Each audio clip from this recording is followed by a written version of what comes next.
All right, and we're live. Ramiro, ask and ye shall receive. Would you ask for faster service, bro? Oh my god, even fucking Domino's doesn't deliver this quick. Holy shit. MX, how's it going, man? Jesus Christ, Ramiro, I will end stream right the fuck now. Don't you goddamn dare. Smokey, Ardor, how's it going, guys? DSV, how's it going?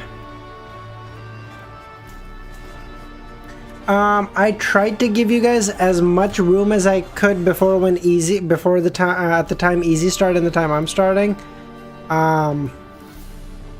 I think Easy should be stopping soon. Bug, Nightwalker, how's it going, guys? Holy shit, literally everyone's a member.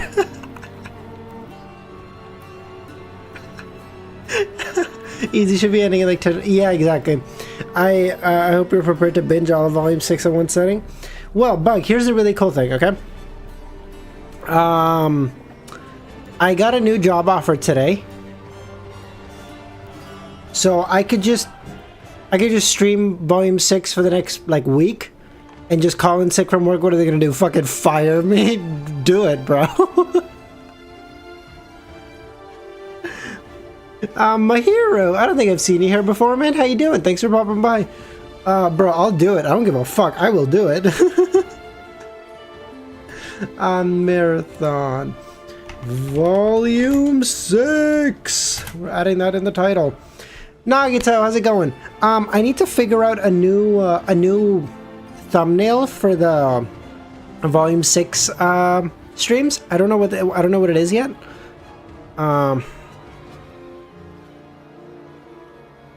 Wrongs, how's it going, man?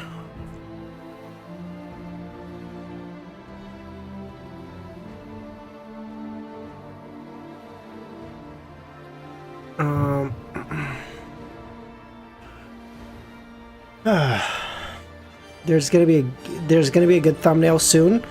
Okay, Tinab, what's soon? Because like if soon is in like 10 chapters, well, fuck it, I'll go to sleep. I'll go to work lazy tomorrow. I'll go to work sleepy tomorrow. Fuck it, we'll push hard. Now that you've had some time, what do you think of the ending? Dude, Amon, I finally get the Amon hype. I finally get it. Amon is like reverse. What the fuck? Amon is like the reverse Flash. Amon is like, Barry, in your deepest, happiest moments, I want you to know I will be there fucking it up for you. And you're like why? You're like, for the love of the game, baby. God damn, what a piece of shit. I was like, oh my god, Klein got away with it. Klein is so goated. And then Amon is like, oh, you didn't get away with shit. This was all a part of my plan, Barry. You remember that time when you were talking with your 6th grade girlfriend? I don't know how many of you are going to get that reference, but that shit is fucking hilarious. Volume rankings after Volume 5. Okay, I have 2 different rankings, Justin. I have 2 different rankings, okay? I have a ranking for the volumes as a whole and for the endings. For the endings, it goes 4, 1, 5, 2, 3. Don't leave your marionette around. They can be tracked. I know. For the volume as a whole, I'm looking at 5, 4, 3, 1, 2.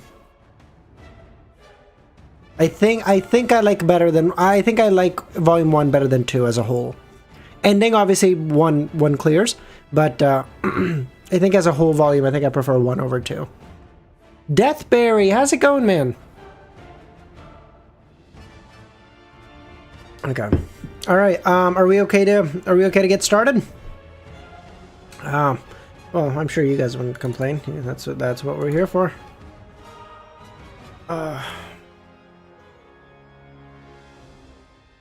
I just finished making my iced coffee. Don't ask me why I'm drinking iced coffee at 4 a.m. Nagito, I would never, okay? I would never.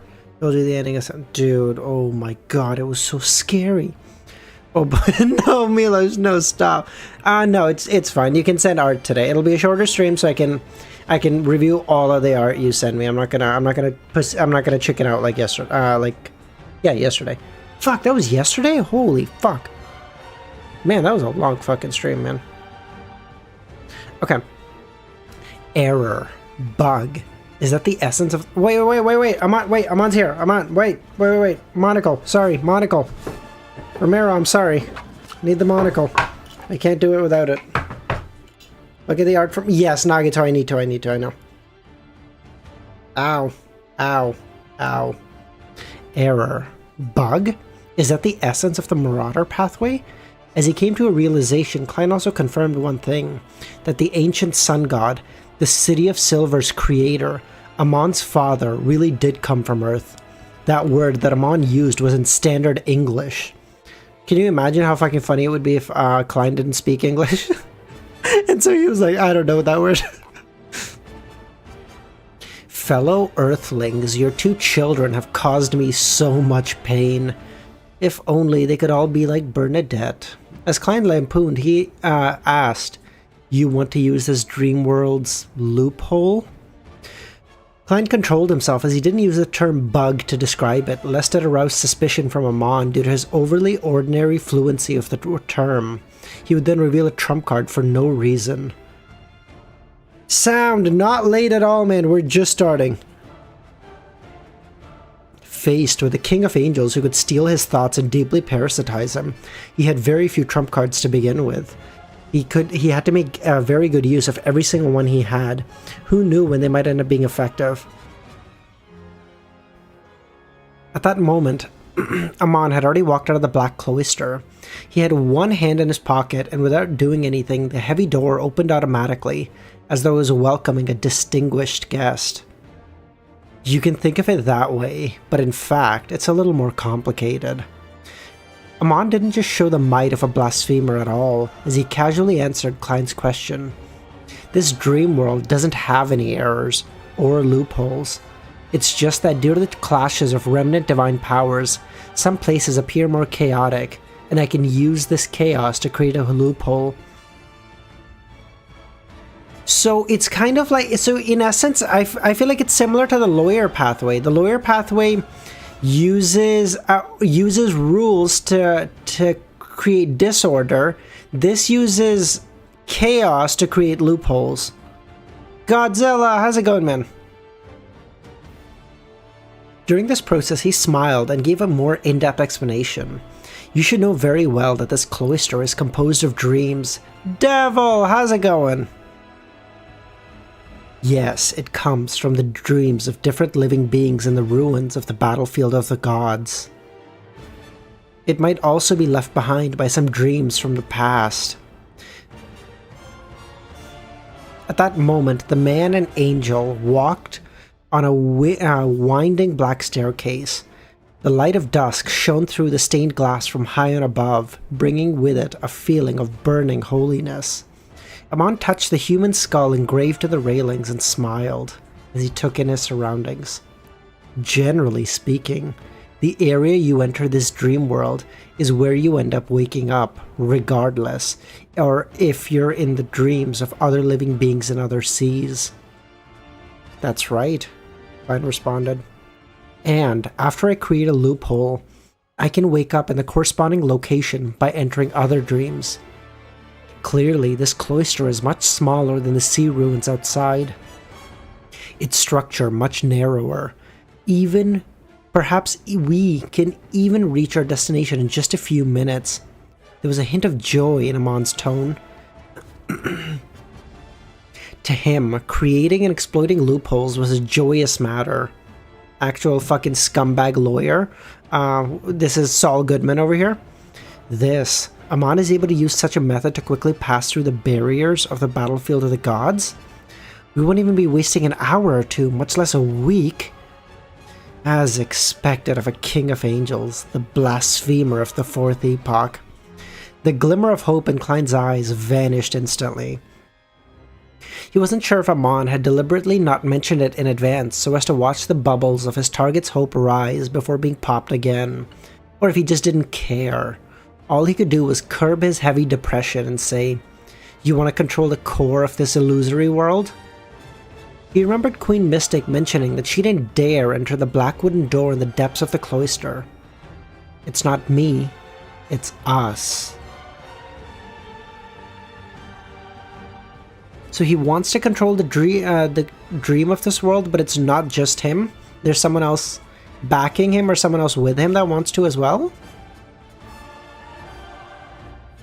He seemed to suddenly recall something. He raised his hand and adjusted his monocle. Why did you put a monocle on your marionette?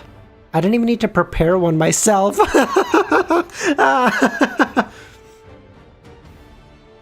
Feeling awkward, Klein thought for a second as he decided to answer truthfully.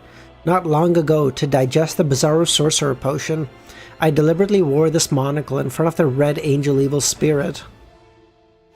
Amon, who was walking, stopped and turned to look at Klein and smiled. Very interesting. Aw, these guys would make good friends if they didn't have to do this fucked bullshit. They'd make good friends. I feel like Amon, Adam, and Klein would make like a perfect guys friend group. Adam, the one that your parents love, like, you know, the friend that like all your parents are like, oh, you should be more like him. You should hang out with him. He's such a good influence. Amon, who's like the really fun to hang out with, the bad influence that your parents are like, bro, don't go near that guy. That guy's a fucking lunatic. And Klein, just a normal kid with who's being dragged around. God, that'd be a good friend group. No, devil, stop. No, we're not talking. No, devil, stop. This angel of time said thoughtfully, to think that Medici hadn't completely died. Next time I encounter him, I'll disguise myself to look like you, and wear a monocle in front of him again. Ah, poor Medici, Klein thought. As a whole, Kings of Angels, can you not be so senseless? Is this the so-called god of mischief? Ramiro has actually seen the Forbidden History. Oh my god, this man has seen the Void Century. I don't even want to talk about it. Amon pressed down his monocle and said, "Did you wear this monocle on your left eye? How did you know?" Klein was shocked, imagining that Amon had stolen the scene from a fog of history. How did I know? There are two possibilities. Firstly, it's because you're of a beyonder. It's because you're a beyonder of a lower level. So you're definitely not a match for Medici. You were afraid that if your disguise was too realistic, he might just kill you. Secondly, if you had the intention of imitating me and ended up doing an accurate imitation, I might be able to use the ripples generated by fate to detect the incident. Since I didn't notice it, it meant that it must have been worn on the wrong spot. You're telling me if someone even tried to look like Amon to like make fun of their friends, Amon would be like, yes, I understand now, and teleport over? What kind of broken shit is this? Make a guess. Which possibility is it? He already sensed you? Nah, he couldn't. Nah, he couldn't. I'm built different. I'm built different. No, you can tell. Trust. Just trust. Have faith. I will choose the most dangerous possibility, regardless of whether it's true or not. More like Amon was already in the room. Nah. This way, I will be even more careful and cautious in the future when it comes to matters like this. Of course, that's on the premise that there is a future. Since Amon didn't show signs of viciousness or oppression, Klein had unknowingly let down his guard and felt that Amon was an easygoing king of angels. But now he snapped to his senses as he came to a realization. This was the trait of a master swindler. The second possibility, Klein said. No, Nightwalker! No! Nightwalker noticed. Dude, like in the depths of my consciousness, I was like, bro, I'm taking this shit off. Amon didn't say if he was right. He reached down to the bottom of the stairs and came to the lowest level of the cloister. He stopped in front of a black wooden door, covered in strange patterns. I've been here before. Once this door is fully opened, the power inside will shatter the dream world entirely, Klein said. This is my father's dream.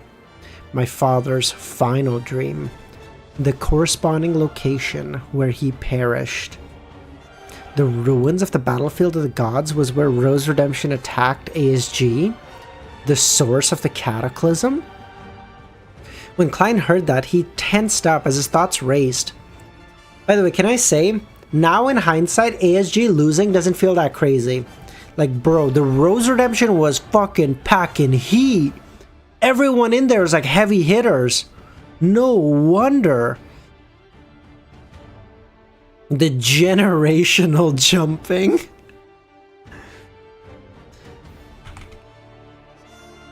Dude, he got, no, not only did he get jumped. Jumped is one thing. He got jumped by no one weaker than a sequence 1. The weakest person there is a sequence 1. And they're like, oh god. And they're like, oh god, I'm so outmatched. Oh my god, that's crazy. By the way, the Will Osepton emoji is now live for members. There was, we can also make 2 more emojis. Which ones we can figure out, I don't know. But we can make 2 more now. Sorry, I'm just adding this to my notes. Give me a second.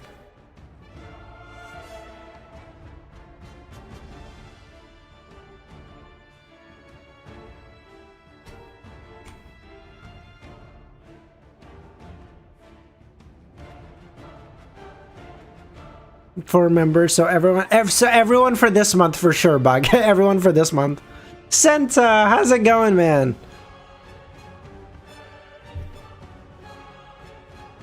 The emoji is so small I can barely see it.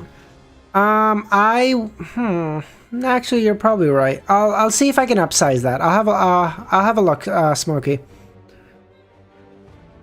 We should have a it was me Dio. Oh my god, there's gotta be a... No worries, Senta, I get it, man. I get it. Real life's a bitch. I have to go to work now. Heralding stuff. Of course, Milos, you think I wouldn't? Have some faith in me, my god. With regards to this answer, after understanding the formation of Rose Redemption, he had a corresponding theory regarding the various abnormalities in the ruins of the battlefield of the gods. He wasn't too shocked now, and the Scholar of Your Potion had even been digested to a degree. Dude, walking with Amon is gonna digest this man's potion completely. He's gonna be an angel by the time he leaves Amon. Amon, my goat, please stay with us. Tell me more history. Immediately following that, he let out an indescribable sigh. This was the closest he had gotten to the ancient sun god.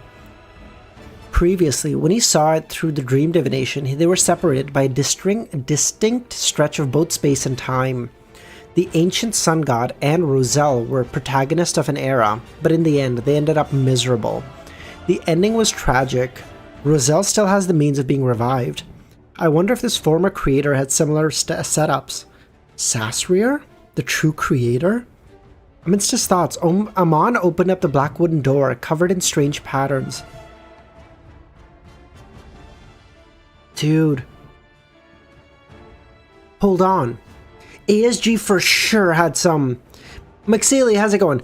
ASG for sure had setups. Roselle's plans have plans. ASG was like an order of magnitude stronger than Roselle. So like he for sure had stuff. So, oh my god, Klein might get to talk to both ASG and Roselle.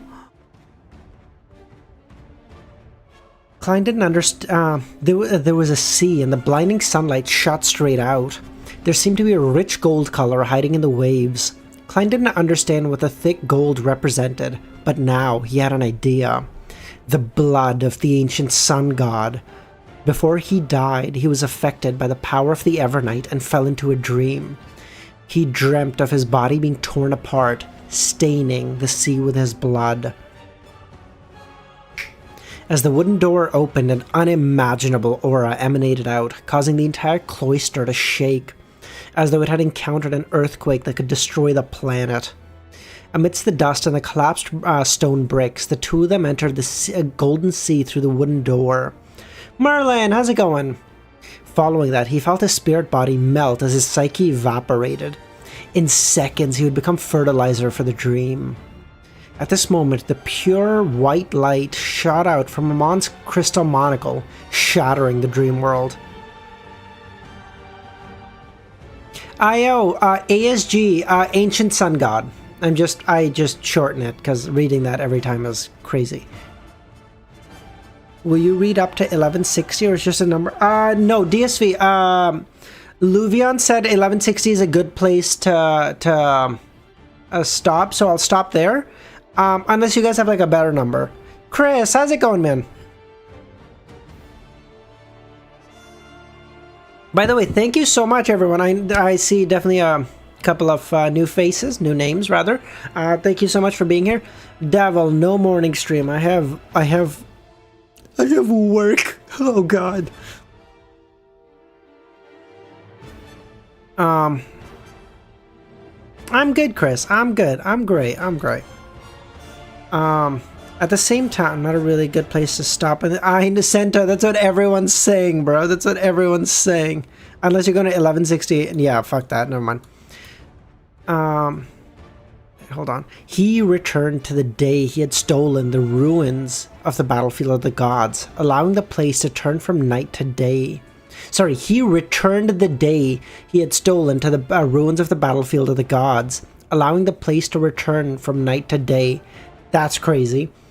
Faceac Frank, how's it going, man? Tell us the happening in Faceac. How's it going? Has the war affected you guys? The temperature here was higher than Klein had imagined, but it wasn't as dangerous as the dream.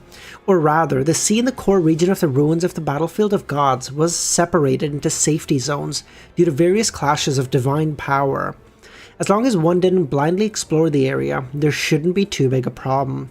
In the next second, Amon's monocle drew in all the light from his surroundings, making himself appear extremely bright. It's a good stopping point? Fantastic. Day was stolen and night had fallen yet again. What in the what is Amon doing? Dude, Amon could just wake up and he'd be like, damn, I'm still sleepy, but it's noon. I'm gonna steal the day really quick. It's nighttime. Everyone go the fuck back to bed. Oh god, that's so cool. Praise the god of combat. Alright. This time, they appeared outside the black wooden door covered in strange patterns. Amon adjusted his monocle, which he wore in his right eye. He pulled on it with his left hand, stealing the distance between the entrance and the cloister. That's so... I mean, we've already seen this power when Amon was abusing Klein, because he would just keep teleporting right beside him, but all the same, it is so crazy. This motherfucker does it because he's just like, I don't want to walk a few steps. I'll just steal the distance. The clouds... wait, no. Both of them took a step forward, and at the same time, leaving the cloister and arriving at the edge of the cliff. Opposite them was the projection of the giant king's court, frozen in dusk. Klein originally thought that Amon would follow the procedure and chant the honorific name, but to his surprise, he only raised his right hand and snapped his fingers. The clouds that separated the two mountains instantly boiled as they parted to the left and right, revealing an invisible dark rift at the bottom.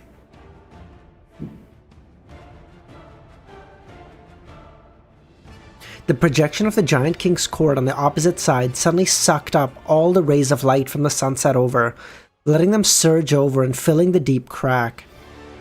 Hence, in between the two mountains, an orange-red light road appeared in the clouds. Follow the yellow brick road. Let's go. Amon gave us a low laugh as he leapt down the cliff. With the fluttering of his clothes, he landed on the passage formed by the dusk. Unable to resist, Klein could only follow and jump down the cliff as well. Dude, dude, this guy's like, you guys hate Sung Jin-woo and you're telling me this motherfucker isn't an aura farmer? Look at him, he's walking on dawn. This motherfucker. Adam, how's it going, man?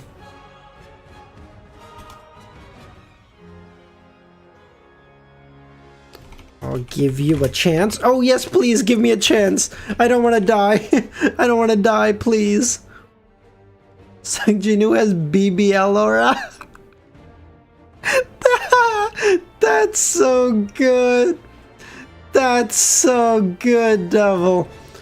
Oh, that's so good. Oh, that's so good. BBL or a BBL Drizzy. The path that was formed by dusk didn't seem to contain anything. But after Amon and Klein landed one after another, they didn't continue falling, as though they were walking on the ground. This time, Amon didn't steal the distance. Instead, he brought Klein along as they approached the majestic projection of the Giant King's court. From time to time, he would observe and admire the beautiful scenery. Are you losing? No, sound. My voice is good. Walking above the sea of clouds, they walked along a sunset bridge with the legendary palace in place. It was supposed to be a joyful and refreshing matter, but Klein felt as though he was walking into the abyss. Doing so one step at a time. The more he struggled, the deeper he fell.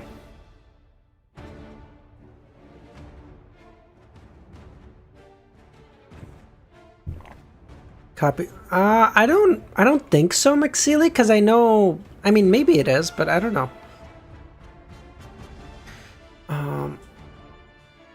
Walking above the sea of clouds, they walked along the sunset bridge with the legendary palace in place. It was supposed to be a joyful and refreshing matter, but Klein felt as though he was walking into the abyss, one step at a time. The more he struggled, the deeper he fell.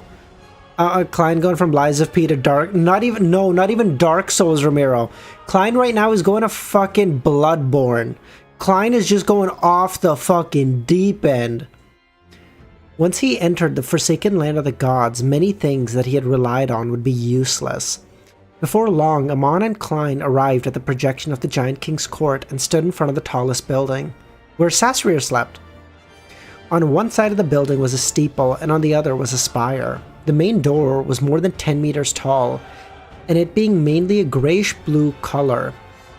It was covered with symbols, labels, and patterns. It was where Ormir had lived, the place where Sasrir slept. Klein glanced at the pitch-black hole to the left of the door, determining roughly that the door in the dream didn't need a key to be opened. Otherwise, the true creator's believers wouldn't have been able to pass through. After all, the actual key was in Edwina's collection room. Next, we'll be able to enter the Forsaken Land of the Gods once the door is open. However, we'll definitely attract the attention of others by doing so, Amon chortled, as he took a few steps diagonally to the edge of the door. We won't open the door, but instead directly head over. As he spoke, Amon raised his hand to adjust his monocle. A dark blue color appeared in the corner of the grayish-blue door, an illusory door without any sense of being corporeal. The door-opening power of an apprentice was a low-level ability, but it's perfect when used here. Amon lowered his right hand as he introduced in satisfaction. Taking 2 steps, he passed through the illusory door. Unhinged! How's it going, man? Maybe it's just sounded a bit raspy. Maybe it's just like because I'm yes, today was a lot of talking. Today was the first day that I actually had to take a shit ton of appointments. By shit ton, I mean 5. So maybe it's just my voice getting a little. I'm not losing my voice by any means, but like maybe it's just a little, you know, what happens when your vocal cords start getting a little tired. There are no useless Beyonder powers, only useless Beyonders. And last stream was 5 hours. That didn't help. Oh, by the way, if anyone missed anything for last stream or whatever, the video for the last stream is up. I have timestamps now for the chapters as well. So if there's anything you missed or something, feel free to pop in if you're interested. Yeah, quick little shout out. If I directly push the door open, I'll draw the attention of others. But who? The true creator? His holy residence. His Divine Kingdom should be somewhere in the Forsaken Land of the Gods. If I can lure him over and let him clash with Amon, I might be able to escape. Without any ability to control himself, Klein followed behind Amon without leaving much of a gap, stepping into the blurry dark blue door. Yeah, Merlin, I think I was talking to Burn. I think Burn said the same thing. I think he fell asleep like at the last 3 chapters, which is like the worst place to fall asleep. The moment he stepped through, he felt the world spin around him. Even his spirituality seemed to be torn apart. After the abnormalities disappeared and his condition was restored, he realized that he was on a beach that was soaked in the glow of sunset. The sand and the stones were here, all black in color. Deep blue waves surged over from afar as they crashed into the coast, one wave after another, but they didn't produce any sounds like they should have. They were quiet, like a grand illusion. The sea is an illusion. Coming in would probably result in one appearing here, but not the case for leaving. According to the principle of reciprocity, if no one wants to leave, they can only open the residence of the Giant King. If one wants to leave, they can only open the residence of Ormir, where Sasrir is in deep sleep. With a sudden realization, Klein turned his head and looked in another direction. It was a mountain bathed in dusk. On it were countless palaces, towers, and majestic city walls. This was the legendary Giant King's court. Oh yeah, Merlin, last stream was crazy, man. Even if the City of Silver could find a path that leads to the beach, it would be meaningless. From the corner of his eye, he saw that Amon had changed his image. He wore a black classical robe and a pointed hat of the same color. He changed from being a gentleman of the present era to an ancient mage of the 4th or even the 3rd epoch. With a thought, Klein continued looking at the Giant King's court, which wasn't too far away, as he casually said, "Dark Angel Sasrir is sleeping in the palace of the Giant King." Wardrobe check. Vibe check! "I know," Amon said. "I've entered the Giant King's court and even visited the graves of Ormir's parents." As expected. One of Klein's guesses was finally confirmed.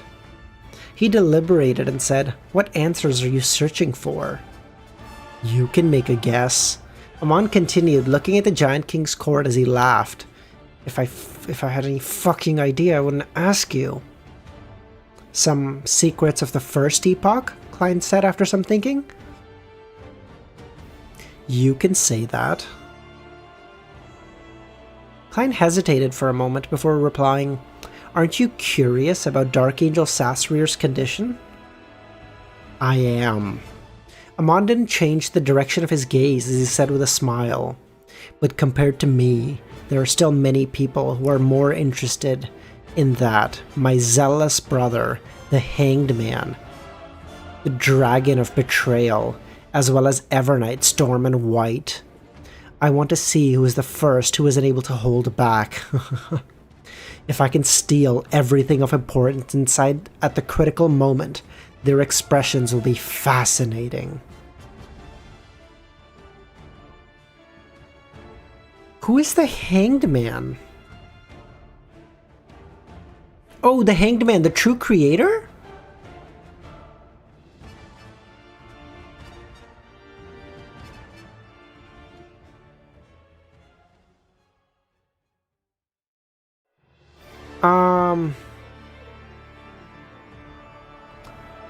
True creator, Dragon of Betrayal. Can't be Onkvald. Evernight, of course. Storm. White is EBS. Dragon of Betrayal. Dragon of Betrayal. You tell me. Yes. Let me look at my notes really quickly. Hold on. Dragon. The first dragon that comes to mind is obviously Onkvald, but it's not him.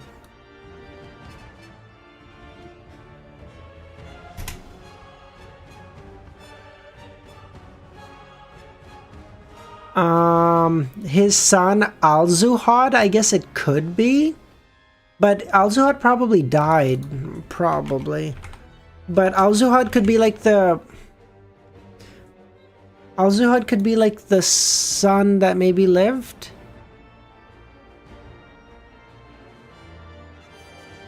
Hold on. Let me just... Okay, hold on. Let me just Control F Dragon in my notes really quickly. Hold on. I can think of... 33? What the fuck? Spectator belonged to the Dragon King, Onkvald. Fuck you, knew that. Your boatswain, whatever. Separate time, Dragon uses blueprints.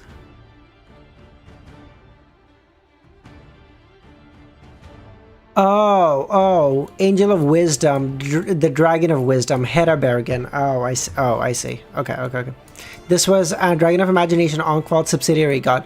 Oh, and it would be a... Oh, okay, and he would be a traitor. Okay, makes sense, because he betrayed Onkvald when he was going to die. Okay, makes sense. Okay. So that would... The Hanged Man would be probably the true creator. The Dragon of Betrayal would be Hedda-Bergen. Evernight, Storm, EBS. Okay, makes sense. I am saying Hedda-Bergen. Oh my fucking god. God, this community is overreacting. This thought. The reason for stirring up such a huge matter is purely to cause trouble for excitement? Klein realized that Amon's values were different from that of humans. This is a natural, mythical creature. Completely different from humans. Why can I frown on my own now? Just as he came to realize something, he sensed that something was missing from his body. He turned his head to look at Amon. There was a semi-translucent worm of time with 12 rings in Amon's hand. He smiled as he looked directly into Klein's eyes and said, "Since we've already arrived at the Forsaken Land of the Gods, there's no need to worry about external interference. I'll give you a chance." Oh, you fucked up, bro. You fucked up. You think you can give the fool? Oh, you done fucked up, brother. Before I reach my true destination, I will no longer parasitize you. You can use every method you can think of to escape, and I will try my best to stop you. Good luck. Don't disappoint me. For a second, Klein couldn't believe what Amon just said. He suspected that Amon was bluffing him. Just as he thought of that, Amon's behavior all this while, he felt that it was something that was in line with his character. Alright. Klein took a deep breath as his thoughts began to race. You fool. You fucked up. Backland, Parliament House. Due to King George III's sudden self-destruction. Self-destruction. Alright, bye Milos. Thanks for popping by, man. None of the nobles and member of parliament were allowed to return to their homes. Instead, they were gathered here to receive heavy protection from the churches and military. Dressed in a pure black dress, Audrey stood there on the railing of the second building, quietly looking down.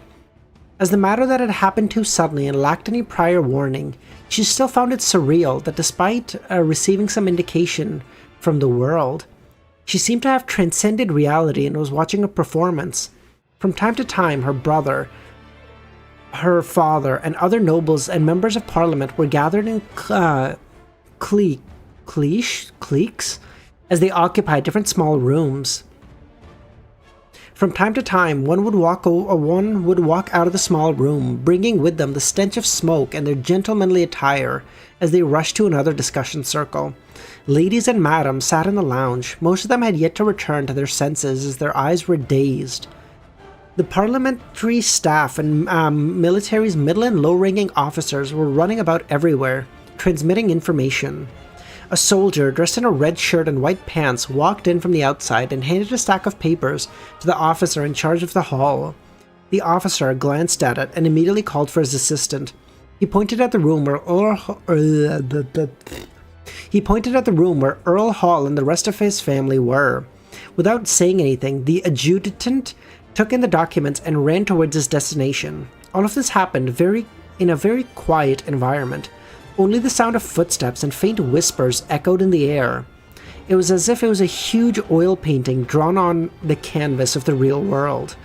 Yes, I don't know how to pronounce that word sound.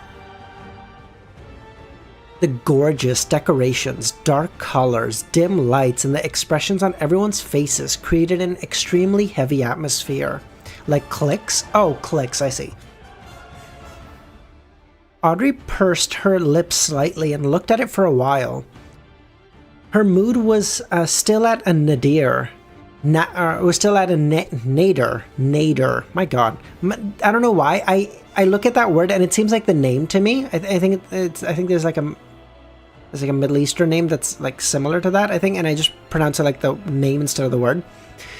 Her mood was still at a nadir, and she only managed to maintain her calm by relying on placate. Why would Mr. World deal with the king? Thank you, McSeely. Thank you, Sound. The death of the king will definitely bring deep hatred. It doesn't matter what sequence the king is, because he has never shown it. This doesn't affect the overall strength of the kingdom.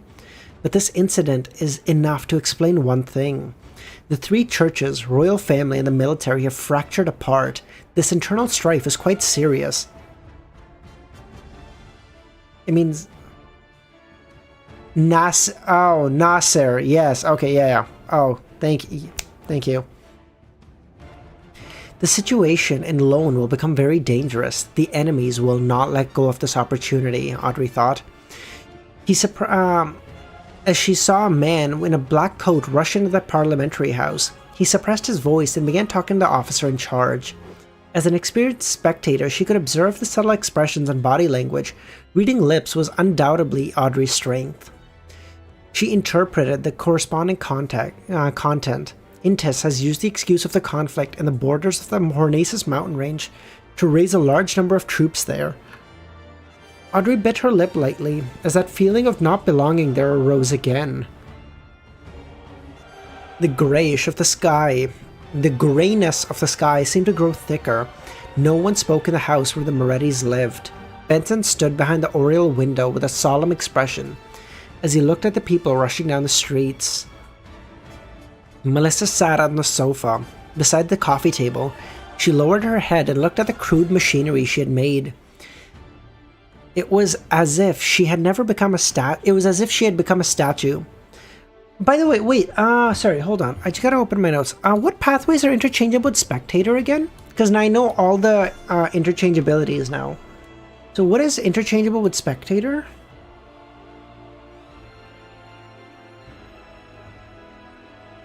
Spectator, Secret Suppliant. Okay. So it's harder for Amon to it's hard for Adam to become a true god because he has to do it from his pathway. Wait. Secret Suppliant, Sailor, wait, all those? Hold on. Oh yeah, you're right, all these. Reader, Bard, Sailor, Spectator, Secret Suppliant. Oh, never mind. That's the easiest one. Sailor already has one.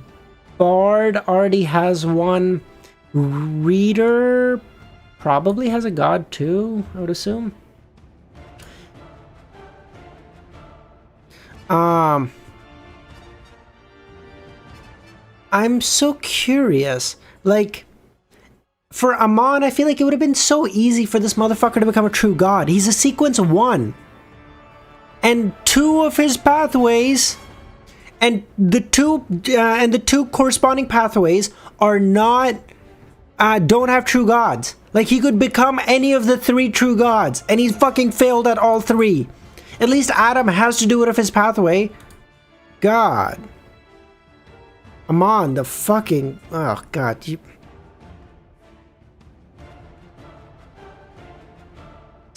The situation has become even more chaotic. Benson exhaled as he touched his hairline. He turned his head back and forced a smile. Regardless, Backland is still more safe than other places. Balor's running around. Mr. Door isn't easy. Yeah, but like, I feel like he could kill Zaratul. Come on. The director is planning to change Melissa and Klein in season 2. What does that mean? I read that the director wants Klein to meet Melissa in season 2. I'm not gonna lie to you, Smokey. I'm not super against that. Maybe I'm crazy. I'm not super against that.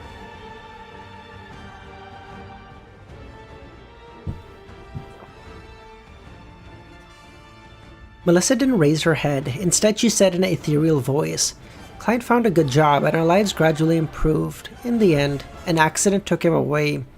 We moved out of Tingen, and you got a job as a civil servant. I entered university and started on the right path.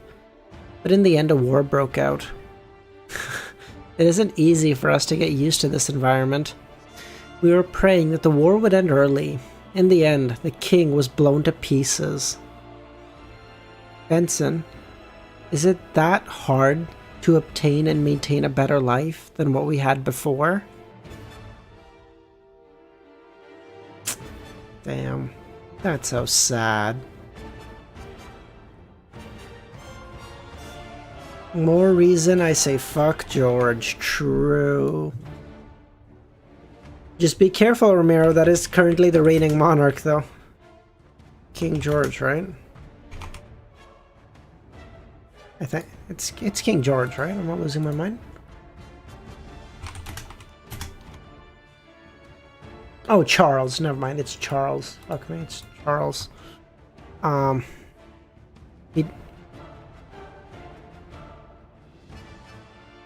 George Jr. Maybe the old. No. I was talking about the UK monarch. No. Sorry. Backland, East Borough. Fours, who had just returned from the land of ice and snow, was trapped in a thick layer of clothing. She looked at the burning charcoal in front of her, as though she had fallen into a terrible environment again. She couldn't help but shiver. Sweet sausage fingers? What the fuck? George III is already dead. The things that have happened before will definitely come to an end. Perhaps we can move out of this place and head to the North Borough or Hilston Borough now. The places there have firehouses. Gio sat opposite for her friend. Let's wait another week or two. I thought north of the wall. To be honest, I still can't believe that George III died so easily. I didn't have time to do anything. This bounty hunter who had become a judge sounded disappointed, confused, and puzzled. Forrest temporarily forgot about the damage caused by the cold as she consoled her. I don't think this was done by Gehrman. It was done by those who used Charmaine. They were the ones who investigating the secret motives of George III. Your actions have contributed to his death to a degree. It's as if you exacted your revenge in an indirect manner. There shouldn't be any more surveillance or suppressive measures against you or your family. You can try to start a new life. If you have the chance, you might be able to use proper channels to make an appeal for your father now. Do you think George III is a fraud? I don't think so, bro. He was a sequence 1 who had all 3 churches breathing down his neck. And he was never supposed to advance past sequence 5. So I don't think he's a fraud. I just think he's a loser. Loser and fraud are not the same, okay? Loser is just a person who lost. A fraud is like someone who was never supposed to be in that position in the first place. Like, he made that shit happen.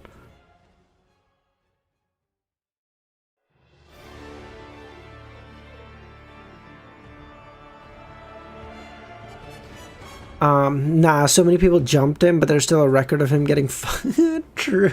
Kind of true, though. Gio raised her head. Yes, the situation... Good God. The situation is getting more and more chaotic. I'm worried that they'll be affected by the war. Forrest, do you think it's safer to be in Backland or in a normal city? I don't know. I plan to ask Mr. World. He must have a better understanding of the situation. Do you still remember? He warned us beforehand that something would happen around George III and to avoid approaching him. Yes, Gio nodded. Forrest flipped through the newspaper she supported. She drank the coffee she left. Then she slowly got up and entered the room. She prayed to Mr. Fool, asking him to pass her question to the world, Gearman Sparrow. Imagine meeting your angel peers in the afterlife and you're like, so sequence 3. In fairness, the most annoying sequence 3, probably. I don't know all the sequence 3s, but even angels go, he's not an angel, but that motherfucker annoying, bro. So like the most annoying one with a king of the seas, one of the king of the seas, who had the power of an angel, even if temporarily, with the son of death, with a sequence 2 of the prisoner pathway, like, come on, with the sequence 2 of the sleepless pathway, like, come on. Yes, George III had bear people, but like Klein had bear people too. Come on. With Evernight Angel, true. Sequence 1 Snake of Mercury. Like, do you see what I mean? Come on.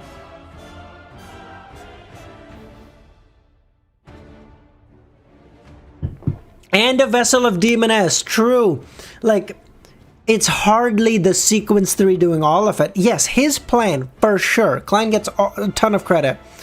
But come on. That sheer number of fucking angels to throw around is insane. In the Forsaken Land of the Gods, near the Giant King's court, without being parasitized at a deeper level, Klein followed Amon to the foot of the mountain. In the frozen dusk, they circled to the front of the mythical land. Dr. Z, how's it going? Although Amon had never given him a chance to escape, he wasn't in a hurry. This was because he knew very well that Amon had the strength and level of at least a sequence 2. He was an angel in the truest sense of the word, an entity he couldn't possibly fight head-on.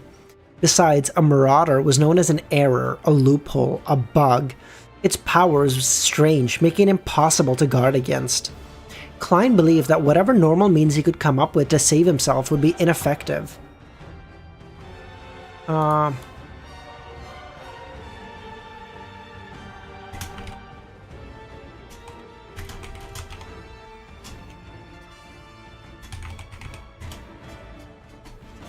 The organizer of the event, the participant, yeah.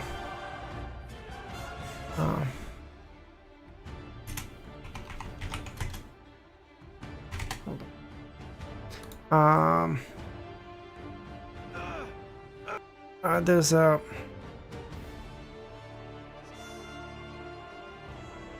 So, like, this is what this is reminding me of.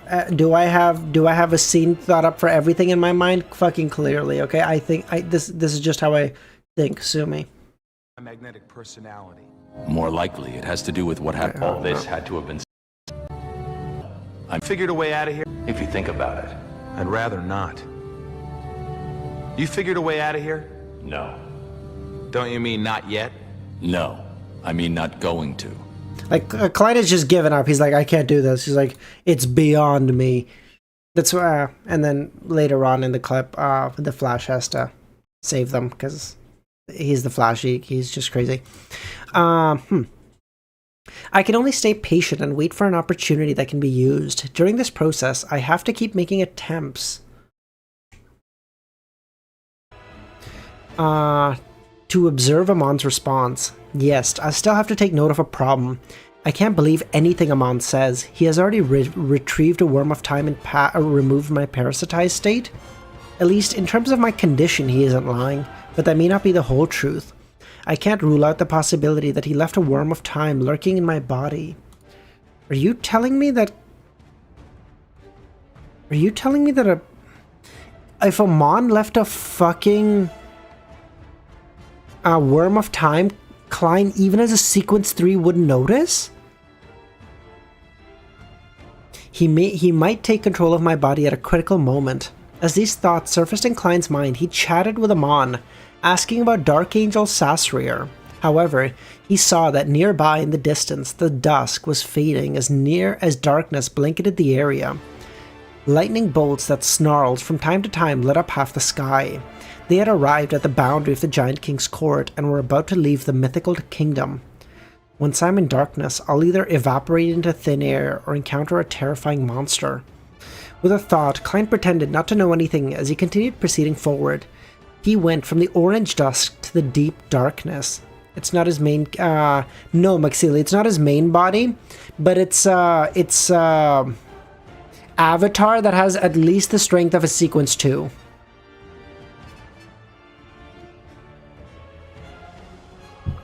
Once I'm, At this moment, Amon in his black classical robe and pointed hat, accompanied with a monocle, reached out his right hand and pulled back a lantern covered in a thin animal hide. Inside the lantern, a candle made of some unknown oil emitted a faint yellow light. Carry it, Amon threw the lantern at Klein. Where did you get it from? I stole it from the human camp up ahead. Oh, that's the City of Silver's afternoon town camp. He just... Amon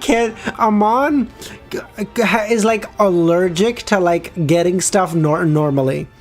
Amon couldn't pay for a thing if he had all the money in the universe. He would still be like, no, we steal the bubblegum every time. It was stolen? Klein's eyelids twitched, but he didn't ask further as he carried the lantern. The dim yellow light was like an invisible barrier as it quickly spread out, creating a warm zone in the dark night.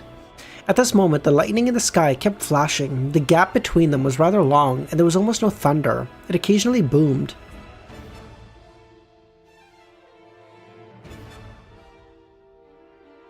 According to the general knowledge he had learned from the little son, this was the nighttime in the forsaken land of the gods.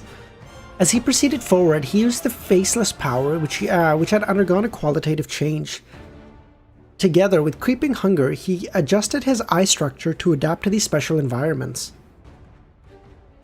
He can give himself night vision? How is this faceless? This is speciesless at this point.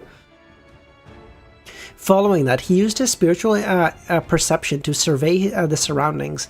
He felt that in the darkness there were many eyes staring at him, with creatures of indiscernible shapes hidden within. However, every time the lightning lit up and they shone brightly, there was nothing. He wasn't worried about it at all. He wasn't worried at all about the serious backlash from using creeping hunger while not feeding it. From his point of view, there were only two outcomes. Creeping hunger would attempt to devour him, but had its thoughts stolen away by Amon. The second was that creeping hunger would successfully devour him, the wearer, allowing him to be resurrected, thus allowing him to escape his current predicament. The latter was something he was looking more forward to, while the former didn't offer any losses. After proceeding forward for a while, he saw the City of Silver's afternoon town camp that was built using an abandoned building. Around those boulders and walls that were formed by stone pillars, the bonfire quickly burned and illuminated most of the area inside, making them different from the outside world. Didn't he say that his gills could make him... Nightwalker, not that was like a theory I made. What Amon said, what Klein said was that he could use some of the organs of other animals, but some would just be accessories. The members of the City of Silver's exploration team were either patrolling or watching the area under the light's illumination. Maybe, Io, maybe. One of them was the Dawn Paladin, who was nearly 2.3 meters tall. He was standing at the top of the stronghold, looking into the distance. He suddenly saw a faint yellow light coming from afar. The Dawn Paladin's pupils dilated. Apart from the newborns and the children who had yet to receive education, everyone in the City of Silver knew that this land had been forsaken by God. By the way, it's so crazy.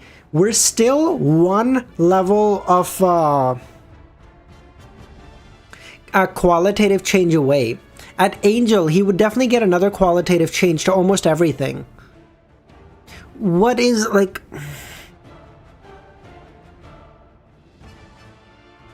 What is Klein? Klein just becomes like Klein. Klein can Amon can parasitize the molecules in the air, but Klein can become the molecules in the air. Like, what the fuck even is this?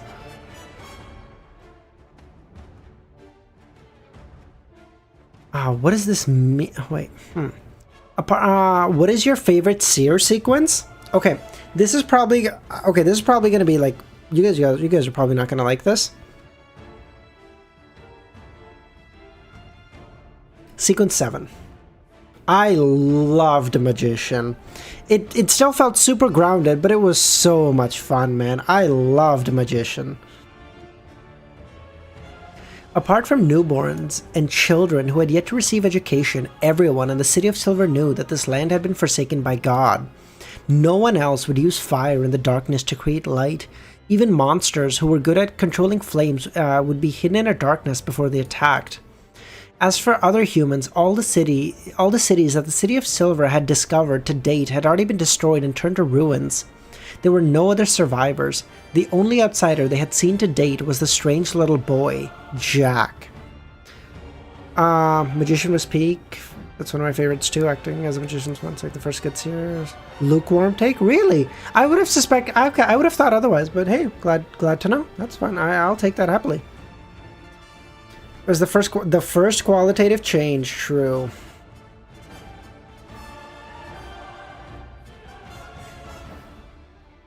What does this mean? The Dawn Paladin, who was standing in the stronghold, couldn't think of anything. He felt his body trembling. The dim yellow light slowly approached from afar. It passed by the campsite and headed beyond Afternoon Town. Vaguely, the Dawn Knight saw the two silhouettes that belonged to humans. They walked deep into the darkness, and their silhouettes were strangely illuminated by light. Oh, so I guess they're saying like no one else would use the fire in the dark. Yeah, okay, so this guy's like shitting themselves. He's like, who is that? That's a monster. Are there other humans? No, they can't be humans, the Dawn Paladin's eyes narrowed, as he turned around to inform the elder of the 6-member council. At this moment, he discovered that one of the lanterns hanging on a stone pillar was missing. This Dawn Paladin's body stiffened as cold sweat broke out. Yes, I love Magician too, that's why I love Volume 2, but Bizarre Sorcerer better. I had so many better acting ideas, Klein did. I'm so curious, what was your better acting idea, Dr. Z? Please. As he walked away from Afternoon Town, Klein endured the stares of the numerous pairs of eyes in the depths of the darkness. He secretly made use of his powers of a scholar of yore, as well as his connection with Sephira Castle, to sense the greyish-white fog that was interwoven through history. He had succeeded, proving that the Forsaken Land of the Gods wasn't isolated from Sephira Castle. The holy residence of the true creator, or even the divine kingdom, is located on this piece of land. If I were to trigger Sephira Castle and create an anomaly, it would cause him to cast his gaze over and clash with Amon. He's a true deity. I don't have extravagant hopes in escaping in the chaos, but I can seize the opportunity to kill myself when he is dealing with Amon. Klein's response is like, oh, you think you're gonna get me? Well, I'm gonna get me. I'm like, what does that mean? I'm gonna kill myself. I'm like, what? In a video game?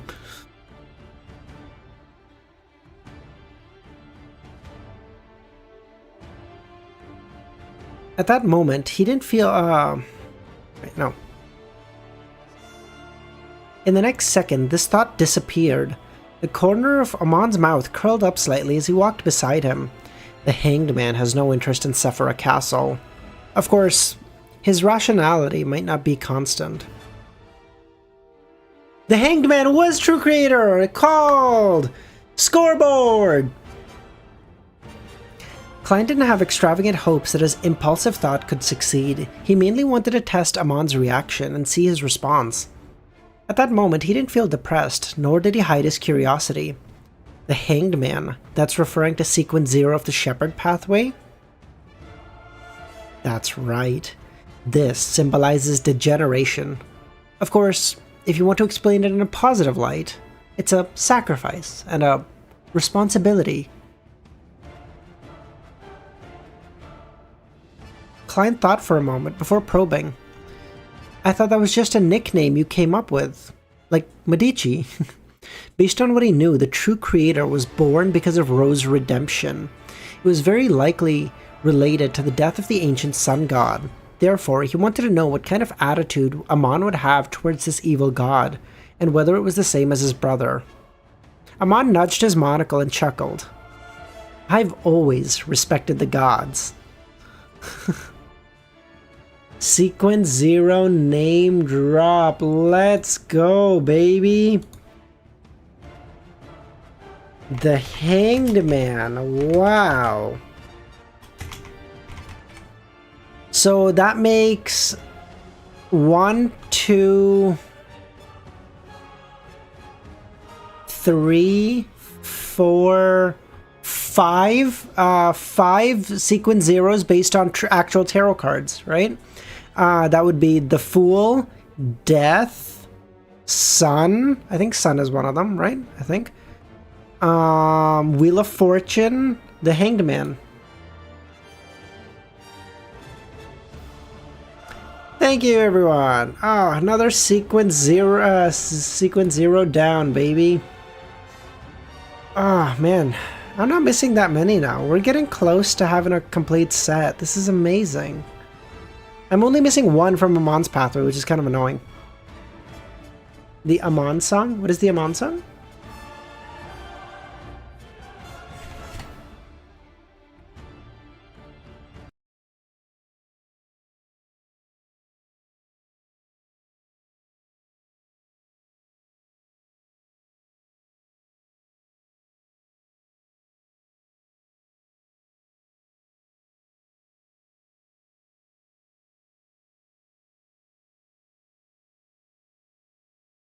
Oh, this is probably the Amon song, I would assume.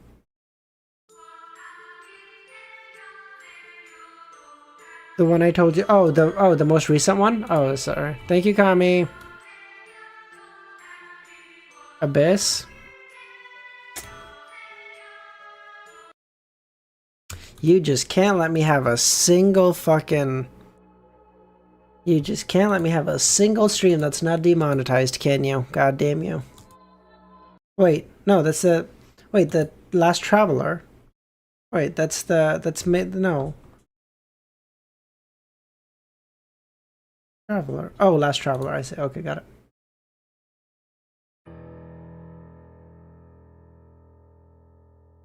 Okay, got it.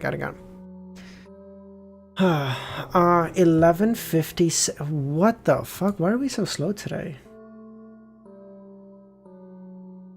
Although I guess I'm not really being slow, I'm just comparing myself to like the fucking pace I've been on the last couple of the last week or so, and that's some inhuman pace that I can't do. Wanted you to play it the whole arc, but my internet is dying. Oh jeez. It's been happening for a couple of days, right, Kami? My immersion broken? Ah, relax. Most of the areas in the Forsaken Land of the Gods didn't have the paths that one would consider normal, but it wasn't difficult to walk through them. This was because the large swaths of land were barren, everything was mostly black. On the moors, there were occasional sightings of plants that stubbornly grew. There were a variety of strange shapes and distorted sizes. Klein had no way to tell what they originally were. Around them, it was the area that the lantern couldn't illuminate. The darkness seemed to have a life of its own. It seemed to move silently, as though it wanted to devour everything that it could.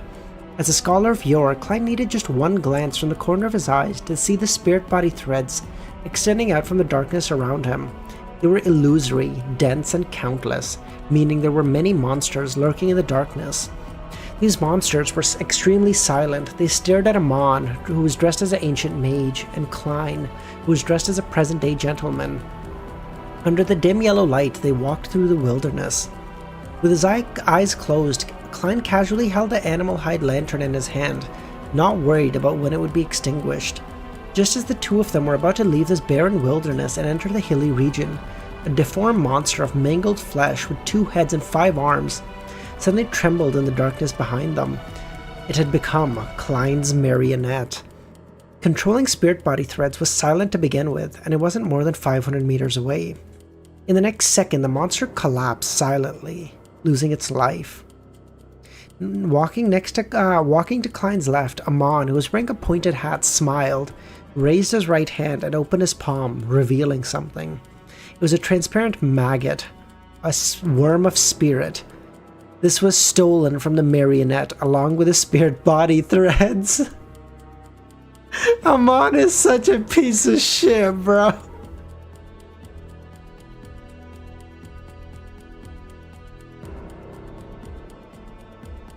Without waiting for Klein to speak, Amon crushed the maggot in his fingers. Klein felt the pain coming from deep within his soul. Thankfully, he had gotten used to this feeling from repeatedly creating yesterday once more charms. Amon maintained a smile. You're too reserved. You can be more daring. Amon like, damn, King, you dropped this. Here you go. Oh shit, I crushed it. I'm so clumsy, bro. Sorry, my bad, G. You good. Having recovered from the pain, Klein rubbed his hands, raised his hand to rub his temples, feeling exhausted. As he was being chased by Zaratul, the spirituality he had borrowed from his past self had been mostly expended. There was still the continuous traveling after that. By using Angel's Embrace to remove the traces, he was already nearing his limit. As he returned to the safe zone, he planned on going above the grey fog to check on his surroundings before entering a deep sleep to replenish his energy.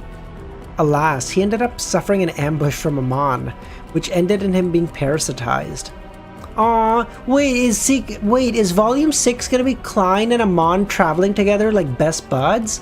That's amazing! It's not gonna be, but it would be cool if it was.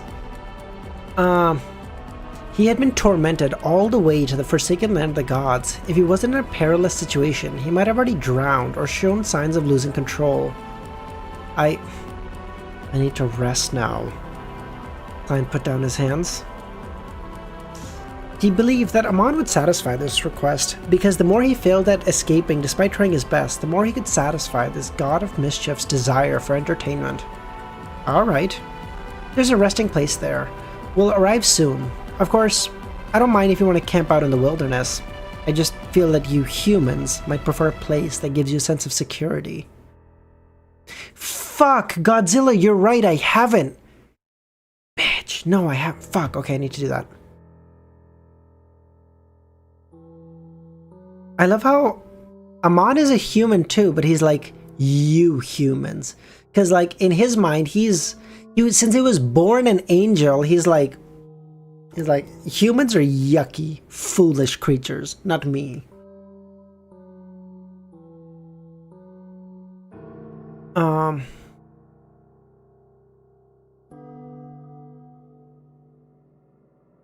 Let's go there. Klein originally wanted to directly control the flame of the lantern to complete a flaming jump, but his drained spirituality stopped him. He was born an angel, a mythical creature. Yeah, I guess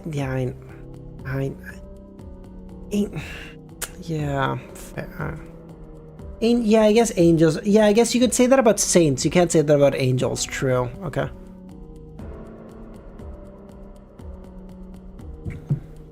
Along the way, with a mind of asking more questions, he said to Amon, "Why don't you steal the distance and immediately arrive?"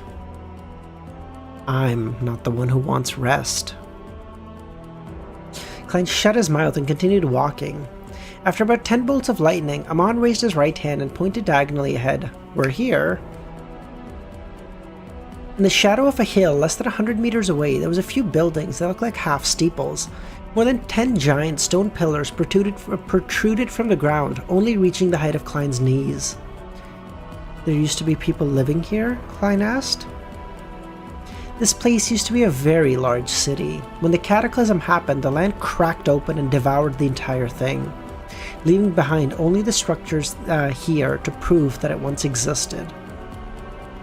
The destruction of a civilization. This thought popped through Klein's mind. He sped up his pace and arrived at the destination. After entering a half-collapsed building, Klein instinctively looked around. The grayish-white stone walls that had cracked open had murals that had been washed away by thousands of years. They were already indiscernible, and he could tell that the people in the city believed that entering heaven after death was an honor. After regulating his breathing, Klein threw away the animal hide lantern in his hand, leaning against the pillar. He didn't care about the dangers of sleeping. Let the danger strike hard, Klein shouted in his heart. The dark-robed Amon glanced at him before he casually sat down beside him, snapping his fingers. The candle that was about to burn out in the lantern stopped melting, but the dim light continued to spread. Despite only having the fuel to last a few more minutes, it seemed to be able to last another few hours, or even days. A bug in the software. It was like an error that violated the laws of nature. Oh my god, you're so cringe, Amon. After an unknown period of time, or feeling groggy, Klein finally recovered his energy and was awoken by Miss Messenger's prayers. He was temporarily unable to respond. He closed his eyes and pretended he was still dreaming. Even without being parasitized. Without being parasitized at a deep level, I don't think Amon can monitor my thoughts. He can only tell if they're harmful to him. With a thought, he secretly summoned the Grey Fog. He had borrowed a state from his past self of the historical void, a state that wasn't directly meant for escaping. This was when Havin Rambus invaded his island of consciousness. This attempt wasn't stopped or stolen. Using this state and the fact that he was able to maintain his lucidity in dreams, and that the mind world regardless of his intrusion, he split a portion of his self-awareness and stayed in the spiritual sky, calmly looking ahead at the island. He began to examine if there were any abnormalities in his mind, and thought that they were being parasitized. So, wait, let me finish this. I'm thinking of other stuff in my head as I'm reading, so okay, I'll talk about it later, after I finish.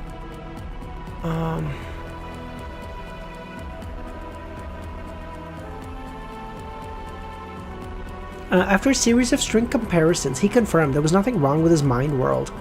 In other words, even if there was still a worm of time in his body, it was still considered being parasitized at a superficial level. It was impossible to monitor his thoughts. After finding such a safe zone, Klein finally released his repressed thoughts and analyzed the situation. Amon, the god of mischief and deceit. It's impossible that he's playing this game purely for fun. If he really wants to, he would definitely wait until he meets with his true body. He can attempt it after obtaining Sephira Castle. That way, even if something unexpected happens, his main goal is achieved. What is his goal behind this matter? If I can grasp the crux of the matter, I might be able to discover true freedom. Also, after he recited the luck enhancement ritual incantation in Mandarin, he didn't actually show any concern towards the special language, nor did he ask any questions. This doesn't match the curiosity he portrays. Did he deliberately use the word bug to probe me? To see what connections I'll make? But he didn't steal my thoughts. No, if all my ideas are disjointed from one another, I wouldn't be able to discover that they've been stolen. Klein recalled the situation back then and used the logical connection between his thoughts to confirm that he hadn't had his thoughts stolen. This made him confirm one thing. That was that being parasitized at a deeper level, Klein could directly monitor his thoughts even without stealing. Amon made it seem like he had to notice the malintent before he took action. It was a bluff. Oh my god, this man's a fucking menace. I knew it. This deeper level of parasitization seems to be different from what Pallas described. Based on this deduction, the thoughts that I've been thinking of along the way have been heard by Amon, including Earth, fellow Earthling, child education. How terrifying. Thankfully, when I was plotting to destroy the ritual of George III, I'd imagined the perilous situation of being parasitized by Amon. Half of my thoughts were instinctive reactions, while the other half was intentionally let loose. This way, not only do I reveal my secrets, but I can also gain Amon's trust, concealing the most important and core matters.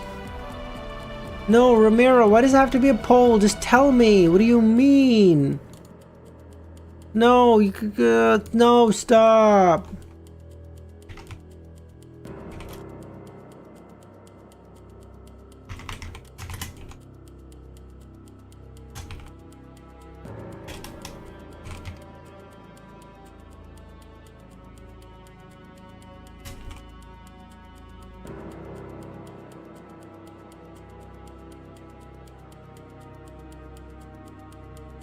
Hold on. Hold on. I just realized it. I just did a huge, I just realized I can't type. Hold on. I just realized I can't type.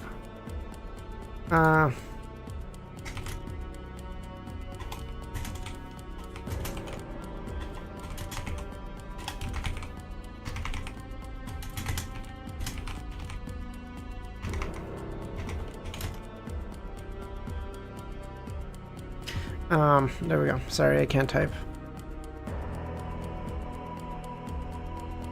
Okay.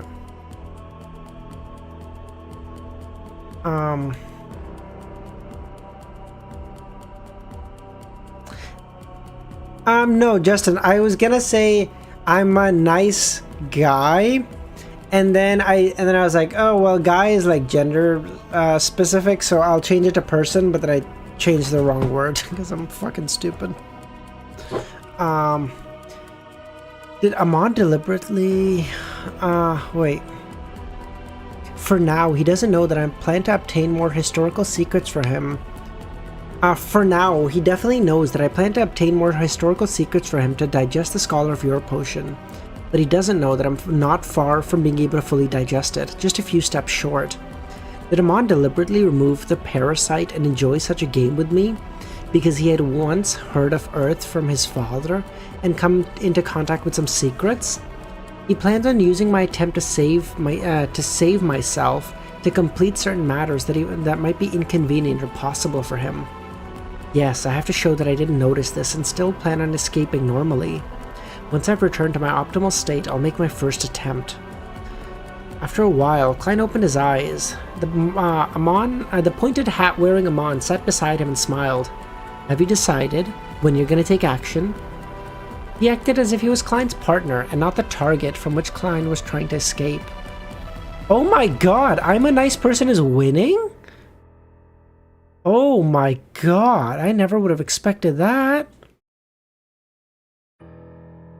You guys are goated, bro. Oh my god.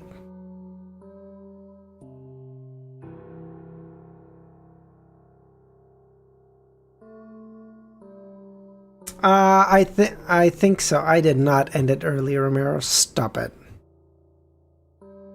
Half the people voted. About half the people vote anyway. Bug was gonna vote to be nice. So you know what? The fact that Bug didn't vote is actually helping. No, Bug was gonna vote. No, it's fine. Oh fuck. Oh, for fuck's sakes. Fine. Sam, what are you guys...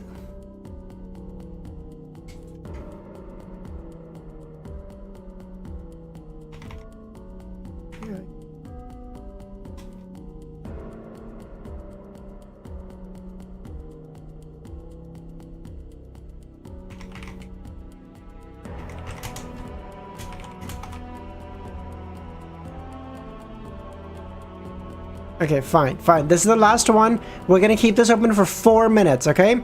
As soon as it hits 10:10 my time, I'm gonna close it. So...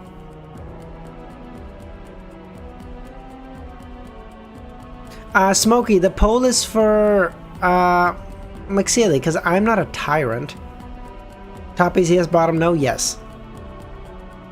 The volume 6, Dr. Z. 11:57 poise. Man, we're making slow progress.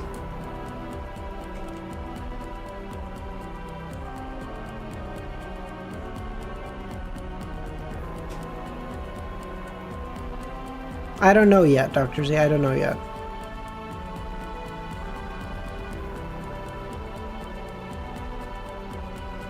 Klein pressed down on the grayish-white wall and slowly sat straight up. He smiled and shook his head. Before I fill my stomach, my brain refuses to work.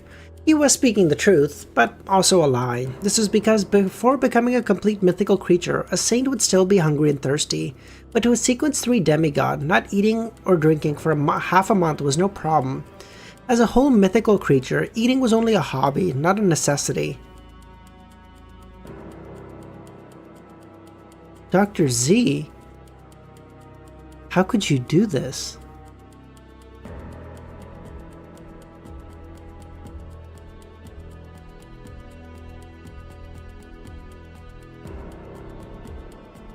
Dr. Z is saying don't tell me? Bro, what?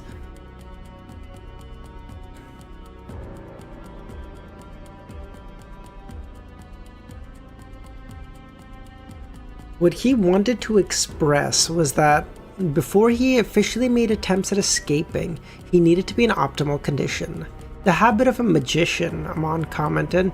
I'm not in charge of providing food, but you can find some yourself. Looking at the lantern on the ground, Klein thought for a few moments before reaching out his right hand into the air. A not-so-tall coffee table immediately popped out, an item from the residence of Dwayne Dantas. Under the dim yellow light, Klein reached out once again to summon a beautifully packaged box from the historical void. Inside the box was a set of cutlery, including a knife, fork, and cup.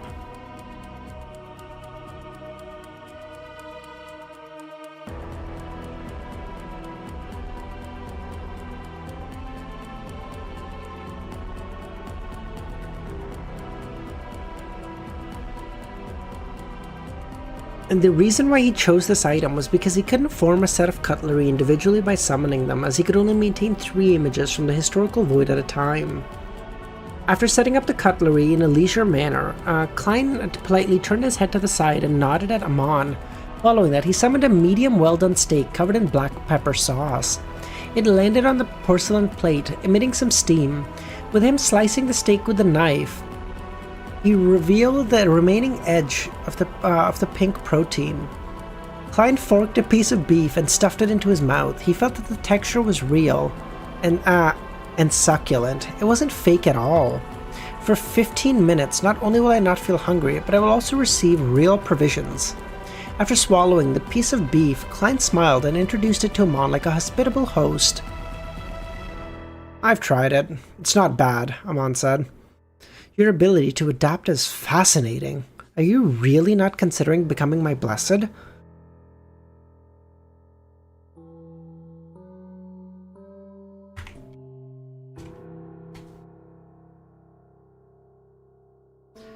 $10. Oh, for fuck's sakes. Okay. Someone vote one way or the other. We're at 50-50. I'm not ending it at 50. You guys are gonna make me lose my... Someone... Okay, fine. Be the I'm no fun guy. Fuck you. God damn it. You guys are God, motherfucker. God. Fine. Ugh, why are you people like this? After cutting another chunk of meat, Klein forked it up and replied as though he was chatting with a friend. Kill me. 51-48. Like, what the fuck? Actual fucking 1980. You know what? Username was right all along. Actually 1984, bro. Oh my god.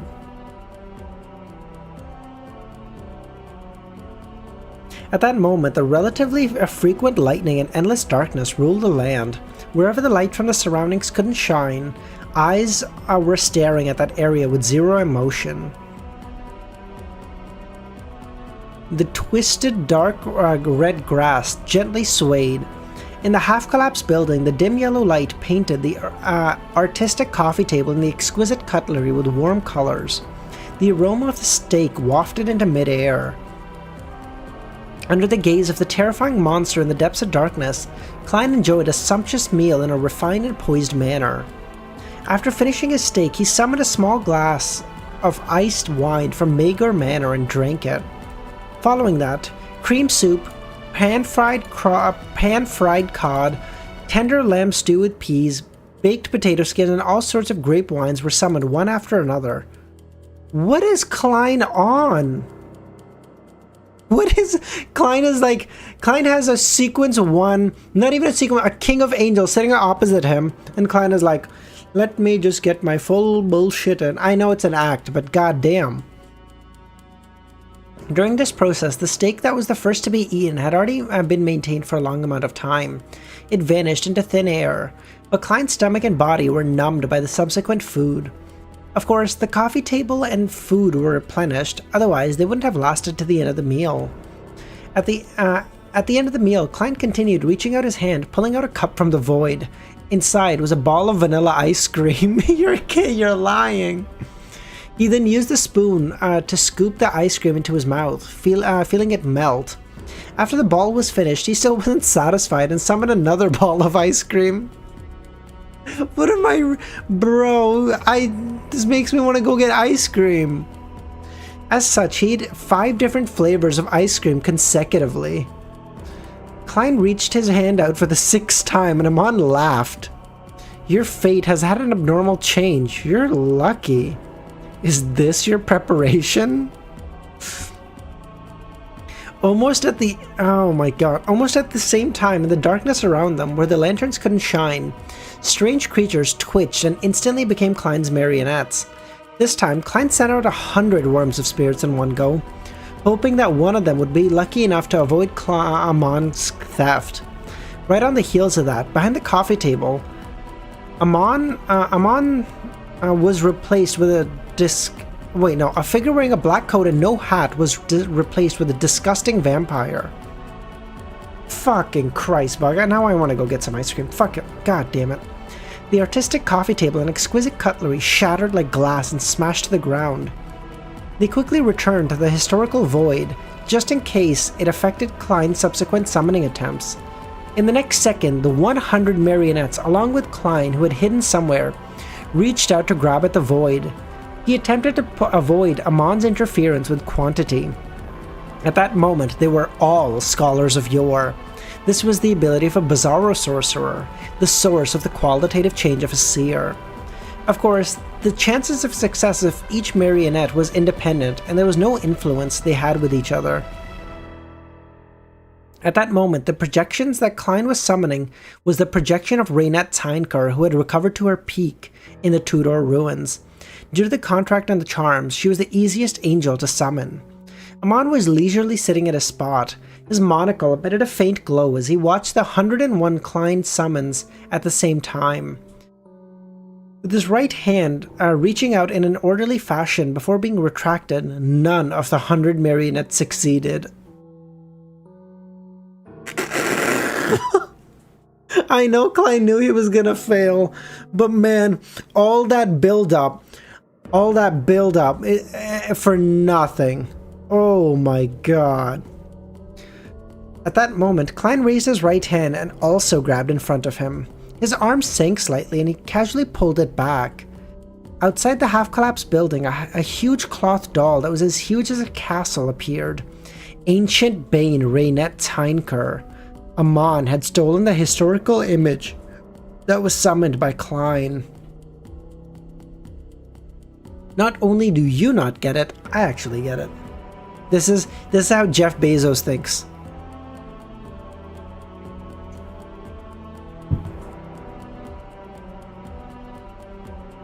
Without a sound, Rainette Tynker's red eyes immediately reflected the figures of Klein's 100 marionettes. Without a sound, the marionettes that were either disguised with Klein's experience or in a state of a monster emitted a faint glow, turning into a horned mountain goat, white rabbits, or other animals. Transformation curse. Klein's actual body had long disappeared. He then walked out of the flame that arose from the animal hide lantern. He looked to the various animals around him and chuckled. Taking a stroll after a meal improves one's health. He didn't mention anything about the attempt to escape, as though nothing had happened. He said, "Motherfucker, if you're gonna be casual, we're gonna be casual, okay?" Amon maintained his relaxed posture and nodded. I've read quite a number of books written by humans. There are indeed such opinions among them. With that said, he pointed to Rainette Tynker. This is your messenger? Mr. Loki, how's it going? This was something that could easily be confirmed, so Klein didn't bother hiding it. What a pity, Amon said. What's the matter? I should bring you back to Backland and wait for a few more days. That way I can wait for your messenger to deliver a letter to you. Then she will become my messenger. Amon nudged his monocle on his right hand and smiled. Snatching an angel messenger, that'll be challenging and fun, isn't it? Life needs some fun. I share the same thought, Klein said. What a pity. I do need to be careful of Evernight. If we stayed there any longer, I have no idea what would happen. As he spoke, the Angel of Time dispelled the projection of Rainette, allowing her to vanish. Oh, you fucking tease Amon, you bitch. Your messenger. Our messenger. You seem to be very wary of the goddess. Klein pretended to be a devout believer of the goddess. Of course, he didn't need to don a disguise. He still was a blessed. I'm unable to steal things that I'm curious about from a concealed state. I can't decipher what other arrangements she has, or what key things there are to take note of. As if anyone will send Amon a letter. No, but Amon would send it to other people, you know? Amon would be like, hey, track down Medici and just let him know he's a bitch. Like, nothing else. By the time you drop the letter, you want to leave quickly because he's going to be really mad. But, like, drop it off. I just want him to know that, you know?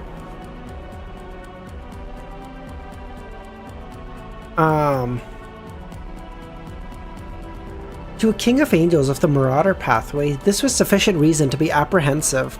Taking advantage of the opportunity while Klein was answering, Amon was answering, Klein recited the honorific name of the goddess in Jotun. You are the goddess who stands higher than the cosmos and more eternal than eternity. Just as he said that, his thoughts were lost. Are you trying to sound me out, believing I'll also repeat your words after stealing your thoughts?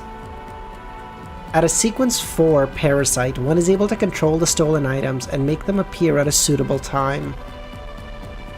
Is that so? Thank you, Klein nodded. As he spoke, Klein surmised his experience.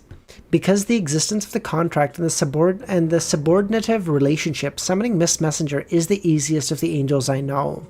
Summoning the ice cream from the past, Will can establish a subtle connection with he who represents fate and allows me to be blessed with luck. I thought that's what Klein was doing. I was like, dude, the ice cream has to be some kind of bullshit to Will. Like, there's no fucking chance Klein is just like, yum, yum, yum, yum, yum. Let's have 47 strawberry ice creams. I originally planned on summoning ice cream as a cover to secretly summon the Snake of Fate. In the future, the summoning had to be done with a certain degree of interference, or Amon would be able to directly steal the historical images. As his thoughts raced, Amon pointed to the bunch of animals that had been cursed by the transformation curse and said, "Aren't you worried that there won't be any suitable food in the Forsaken Land of the Gods? There it is. As long as we don't dispel the curse, they're real animals." Klein was stunned as he looked at the goats and the white rabbits. With him willing them, the animals looked at him subconsciously. In a sense, they were all himself. After all, they were all combinations of worms of spirit and monsters. Stress eating is a thing, you know, maybe Klein was just stressed. Klein doesn't get stressed. Stressed gets Klein. Oh my god, I still have 3 more chapters. Holy fuck. God. So stupid for agreeing to do so many. Bro, we're gonna have to dumb it down to like 6 chapters a day. Oh god, I can't do this anymore.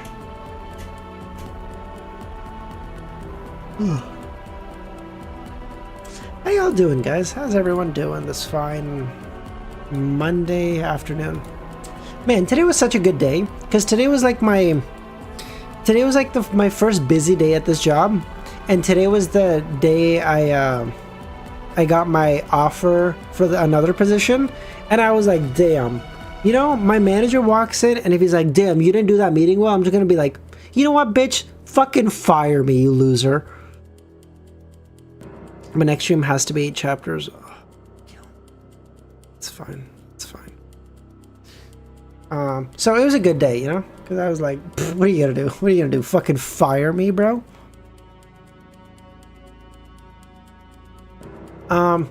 After silently staring at the rabbits and the mountain goats for more than 10 seconds, Klein closed his eyes and flicked his right index finger and the middle finger as though he was pressing an invisible piano key.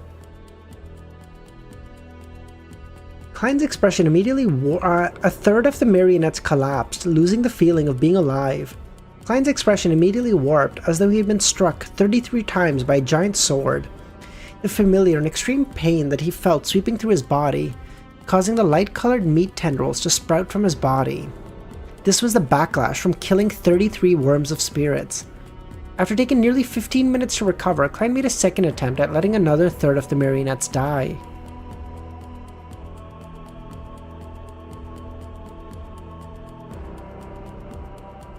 Merlin, I don't even have this job currently listed on my resume, so they're never gonna ask for it because it's not on my resume. This is based on the experience I have before this job, and like I can get I mean, no one asks for a letter of recommendations here, really. But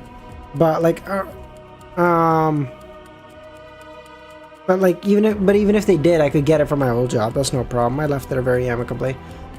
But like this job, I can just be like, you can suck my dick, bro. I don't care. Just be nice. I'm still not 100% sure that I'm taking the job. I still have to talk to them about salary expectations and stuff. But like, it's looking good. I'll talk to them tomorrow. I'll know by the end of the day tomorrow. Yeah, exactly. The same pain, the same time to rest, and the same actions repeated again. Finally, finishing off the last batch of cursed marionettes. He couldn't handle it all at once because the damage caused by the death of 100 worms of spirits was enough to make him lose control. Of course, this was standard for a scholar of yore who had just advanced recently. It wasn't the performance of a scholar of yore who was almost done digesting his potion. In fact, the loss of 100 worms of spirits would only worsen the pain, without him showing signs of losing control or affecting the battle. He was only acting just now, allowing his performance to match his role.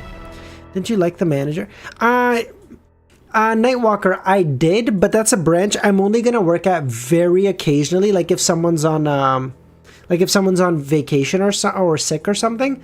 The manager of the branch I'm gonna be working on most of the time is an absolute bitch. At his level, losing half the number of worms of spirit that he had at the same time would lead to losing control. Once he digested the Scholar of Yore potion, he would be able to recover from having nearly 500 worms of spirit die at once.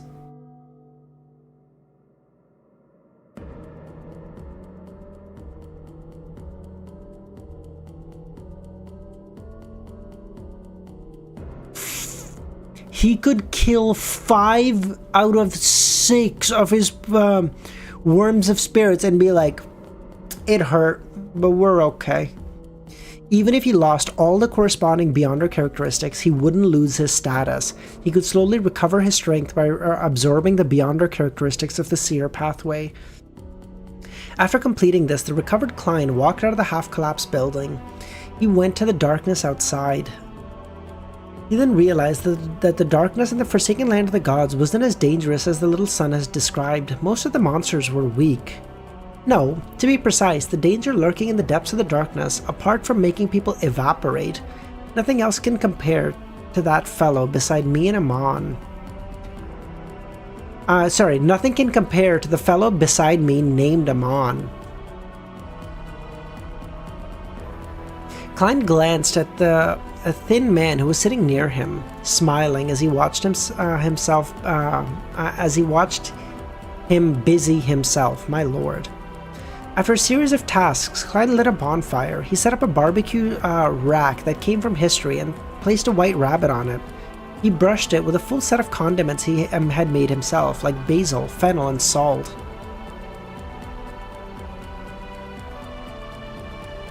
At this moment, the delicacies from the historical void had been that were eaten before had long disappeared due to him no longer maintaining their existence. The tempting fragrance was gradually emanating as Amon's nose twitched. You're really eating them? They're essentially the flesh of monsters and your worms of spirits. Are you sure you want to eat them?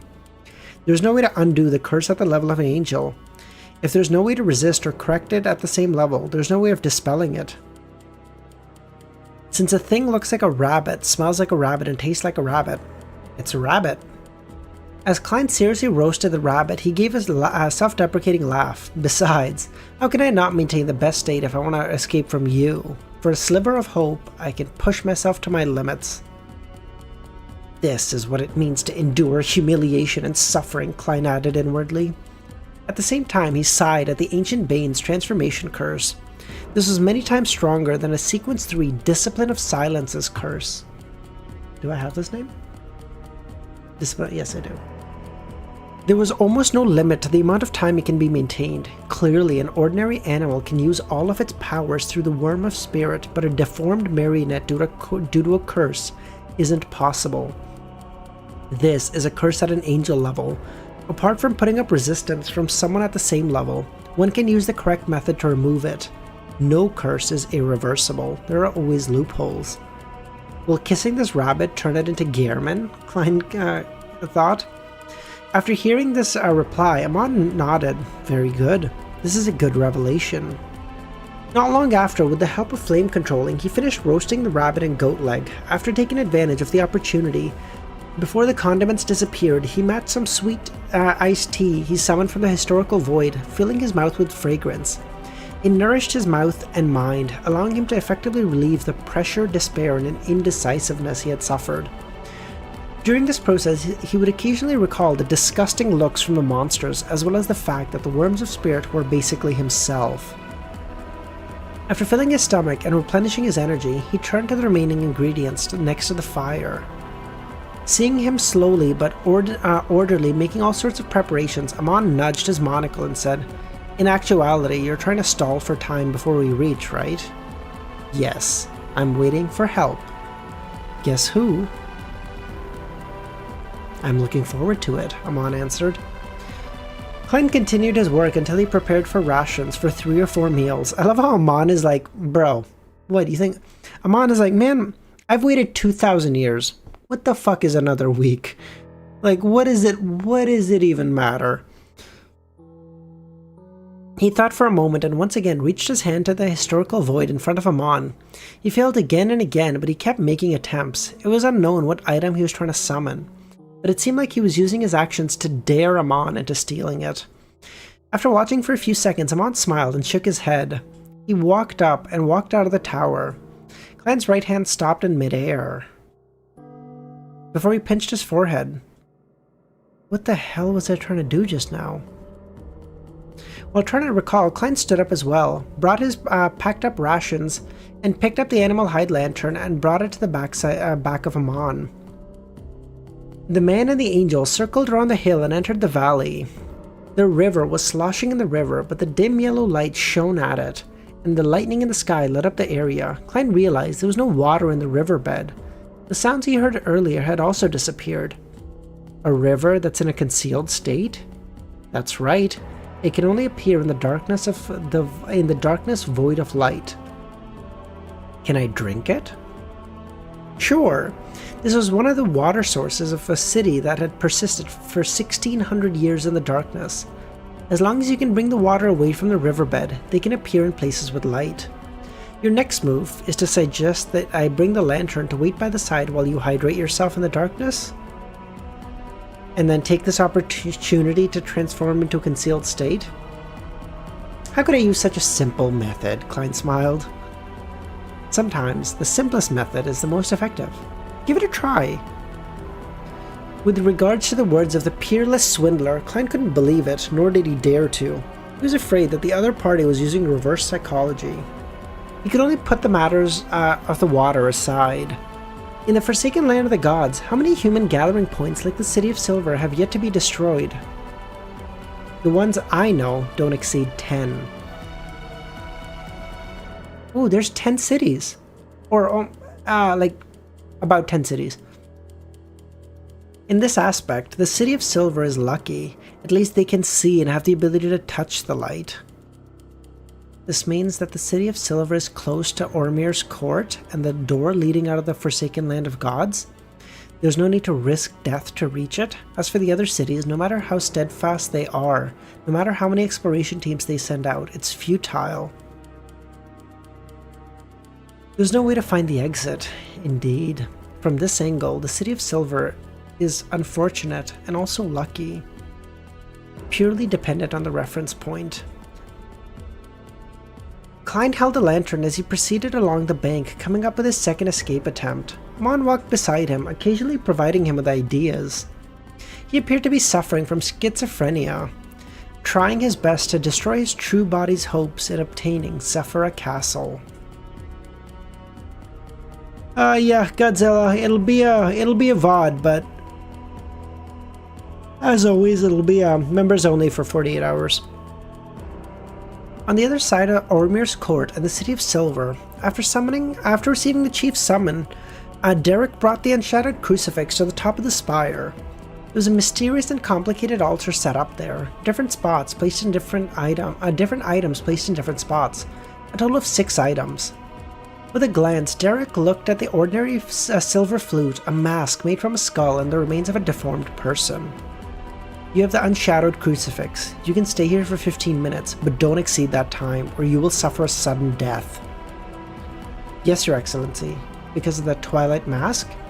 Yes. I've already prepared the remains of 6 powerful creatures, all hunted by myself, or with me. You still lack the blessings of a deity? Yes. After some hesitation and struggles, he finally chose the Fool.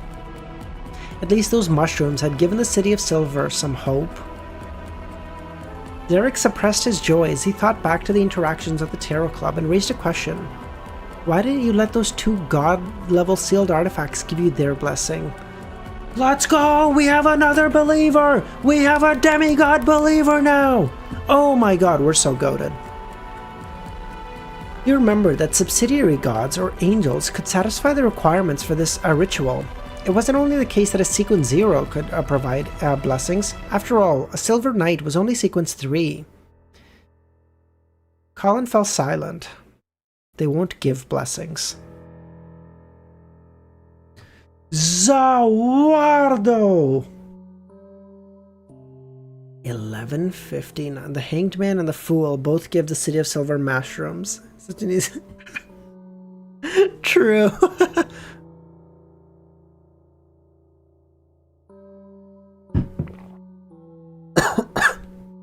Sorry. Give me 1 second.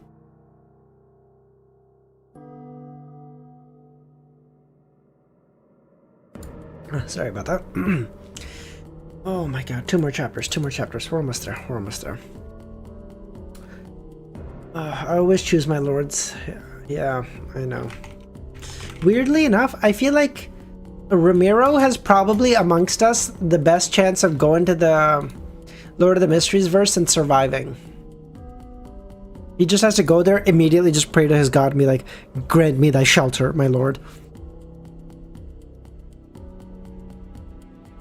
They won't give blessings. Derek was confused. Back in the afternoon town camp, when he handed the Silver Knight potion to the chief, the other party had praised him for making such a contribution.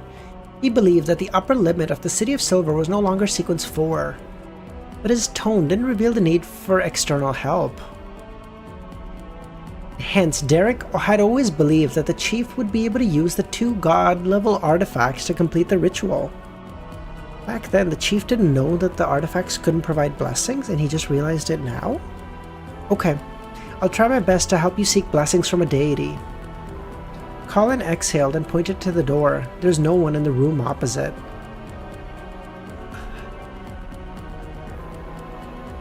My lord would your lord would take you under his wing. Derek turned around and passed into the half-open door. The fool that doesn't belong to this era, the mysterious ruler above the grey fog, the king of yellow and black who wields good luck. Inside Sephira Castle and hidden within the grey fog and crimson star, representing the sun, rapidly expanded and contracted. It kept repeating the process, and not far beside it, the crimson star representing the magician remained in the same state because of the fool's lack of response. Under the illumination of the bolt of lightning, Klein carried a leather lantern and walked into the valley, suddenly feeling illusory pleas in his ears. He realized that he had heard it clearer than before. Not only could he tell that it came from a woman and a man, but he could also vaguely make out certain content. The woman seemed to mention the world and Backland. The man used Jotun and seemed to use the keyword a ritual. Ritual, Jotun, the little son. The chief wants to receive Mr. Fool's blessing? Mr. Fool also needs some blessing right now, god damn it. The woman might be Miss Magician, but I can't rule out Miss Justice either. Klein turned his head and said, "Can I pop over to Sephira Castle to answer a prayer?" "What do you think?" Amon was taken aback as he answered, "Since you want to play such a game, why won't you let it be more exciting?" In fact, Klein didn't have any hope regarding this request. This was because as long as he could return to Sephira Castle, he could use the power there to make the first step in escaping the predicament.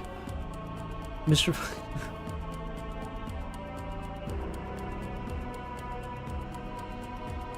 Amon nudged his monocle and chuckled. "As the god of mischief, I've been alive since the Third Epoch.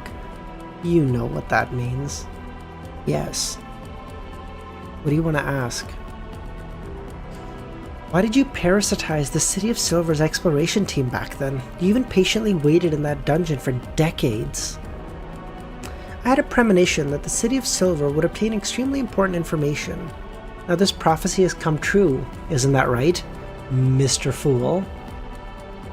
"You did all that just to wait for me?" It seems like the Marauder pathway can see the disturbances and fate caused by Sephira Castle." "You're really patient," Klein sighed. "He was a king of angels who liked to play pranks, and yet he stayed in a dark dungeon for decades. This has nothing to do with patience. It didn't take too much time." "Oh, I'm still used to a human standard. To Amon, who was born as a complete mythical creature, a few decades is nothing. He's probably older than 3,000 years old." "The City of Silver is one of the few places that persisted on believing in your father. Aren't you going overboard with what you did to the expedition team?" "If it wasn't for their faith in my father, the City of Silver would have already been reduced to ruins. According to my observations, they're hiding quite a secret. As for what it is, because the gaze directed by you and the Hanged Man, I haven't had a chance to pry into it. A true-born mythical creatures. The death of a few humans is the same as a few ants. He wouldn't bother. The City of Silver has a secret big enough that Amon cares? What is it?" Klein then changed the topic. "Was Sasria really created from your father's rib?" "Yes. He separated a portion of his characteristic and corresponding negative personality. He used his rib as material to create Dark Angel Sasria." "So is Sasria just evil as fuck? Cause like, he was born of negative personalities." "If that wasn't the case, how could a proud and arrogant person like Medici obey the so-called left hand of God, the deputy of heaven?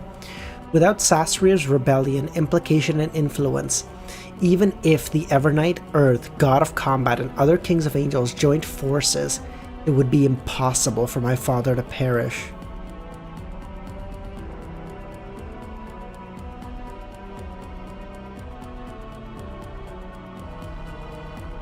He said, 3 gods and kings of angels? My dad still wins.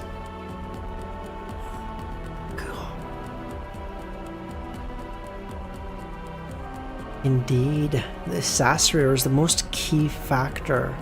It's no wonder the goddess bewitched him at the beginning. Who would have thought that he'd betray himself? He immediately felt his Scholar of Your Potion digest a little more. Could your father have foreseen such developments? Could Sasria be the key to his resurrection? You ask so many questions to digest your Scholar of Your Potion, right? I am curious. What are you looking for in the Forsaken Land of Gods? What are you pursuing? The Marauder Pathway Sequence 1 that you're missing isn't here, nor in the castle. Are you trying to revive your father? Yes. And no. My zealous brother is already close to reviving my father. He likely doesn't need my help anymore. Another theory comes true. I was so sure. I was like, dude, Adam's the good son. He'd be rough. He'd be like, nah, Dad, we want you to come back. And Amon would be like, you know what, Dad, you're not going to let me become a god. You tell me to come home during curfew. Like, ugh, you're just a pain in the ass. Adam really wants to revive ASG? I thought I was purely doing it out of the sake of becoming a sequence 0. Klein was looking forward to Adam beating up his younger brother. Of course, beating someone up wasn't in line with the style of a king of angels of the spectator pathway. There's no need to mention his name. He won't interfere with my matters, nor will I interfere with his, as long as I don't address him as Adam, because I think that a nickname like Zealous is suitable for him. I have to say that Medici is talented in giving nicknames, but even if I say his name, he wouldn't be able to hear it if I don't want him to. At this moment, Amon smiled as he exposed Klein's idea.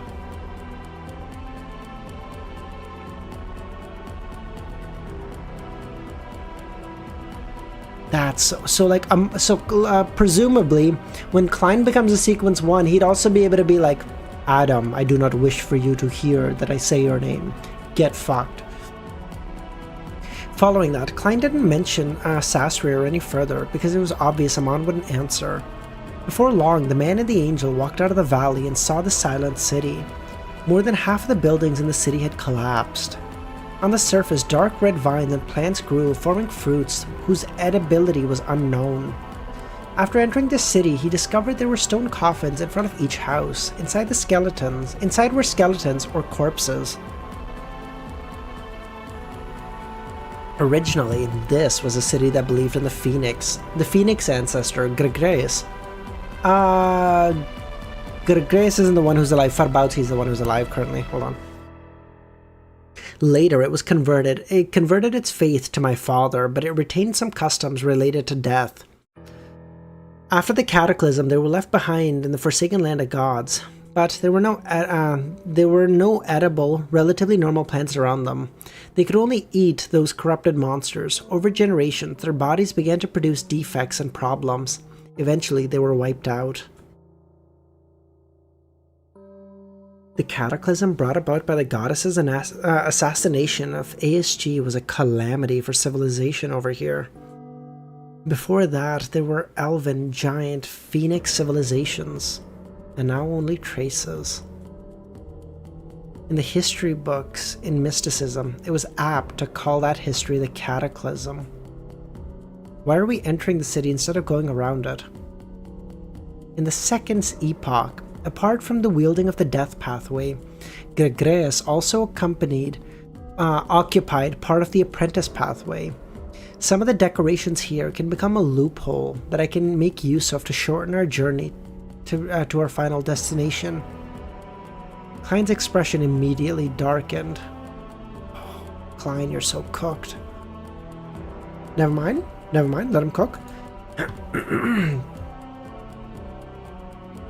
Oh, by the way, I went into work this morning and I got a fucking email that was like, hey, so you guys know how we took a half day on Friday? That's why I was like, I did like a day stream on Friday. I got an email like, hey, you actually missed this mandated class that you needed to take. So I'm emailing your manager and community manager. We really need to stay up to date. And I was like, bitch, you're just trying to fucking make me leave faster. Shut the fuck up. Oh my god. Ugh. Shows why Gregreus could make the underworld and the spirit. True. Apprentice and death. True.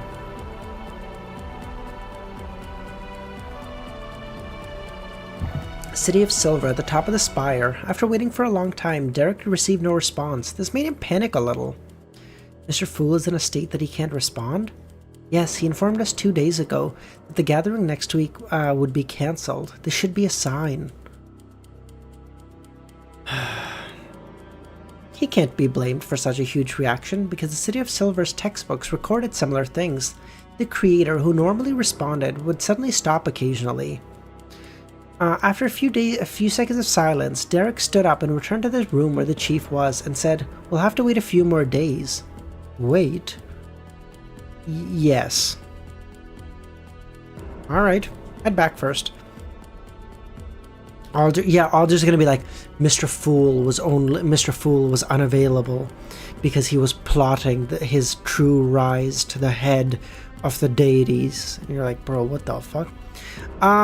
Yes, MX, we are gonna read COI, but we're gonna take a break in between, man. In between this, I want to read Mother of Learning. I'm also considering reading ORV. I don't know how you guys would be up for it. And then I want to do COI. I want to do ORV because it's about 500 chapters, and the ORV manhwa, or sorry, donghua comes out June next year or so. So I'd be able to finish ORV by the time the donghua comes out, hopefully, and then we're in a good state for that. So I could read it with you. Fuck yeah, ORV Speak. Haven't read. I was thinking I do Mother of Learning first because it's shorter and it's just fun. Chapters are supposed. Yes, I think from my understanding they're a little bit longer, not significantly from my understanding though. So like, yeah.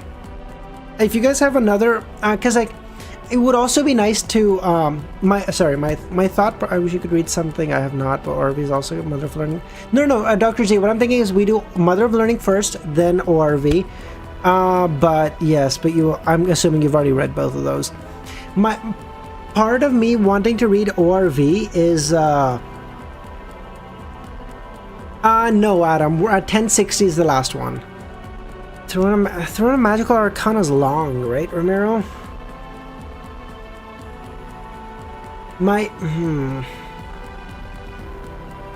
One of my biggest things is I would like to pick up the ORV community if possible, because then that way I think it would be amazing where like every year I could alternate. So like next year there's no Lord of the Mysteries anime coming out. There's like special episodes, but like that's little content, right?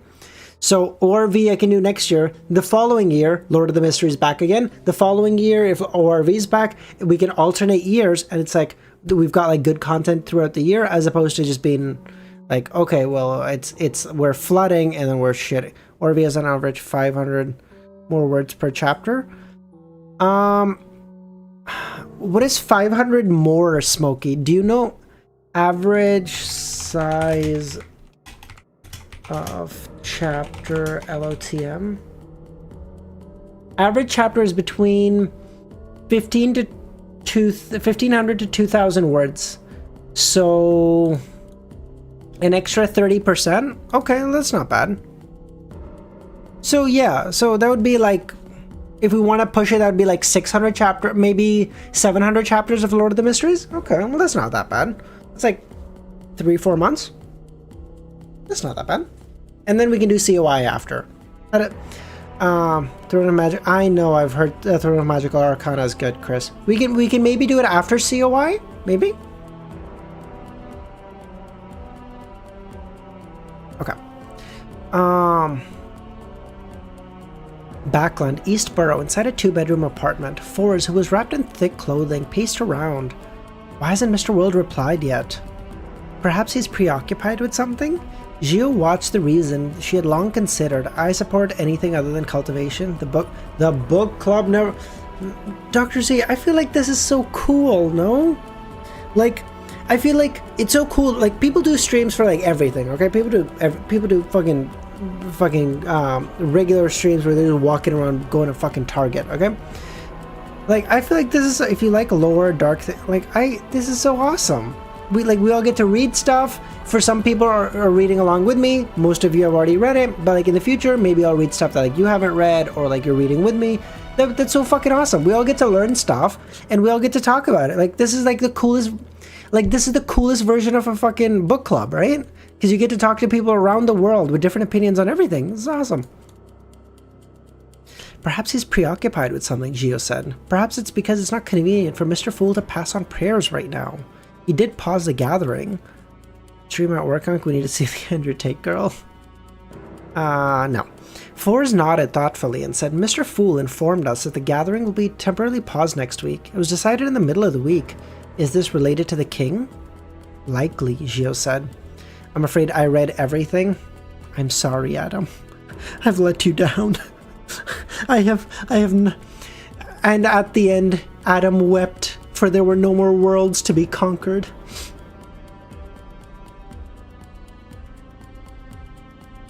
In the forsaken land of gods, in the dead silent city, dressed in a classic black mage's robe, Amon led Klein to a relatively complete cathedral.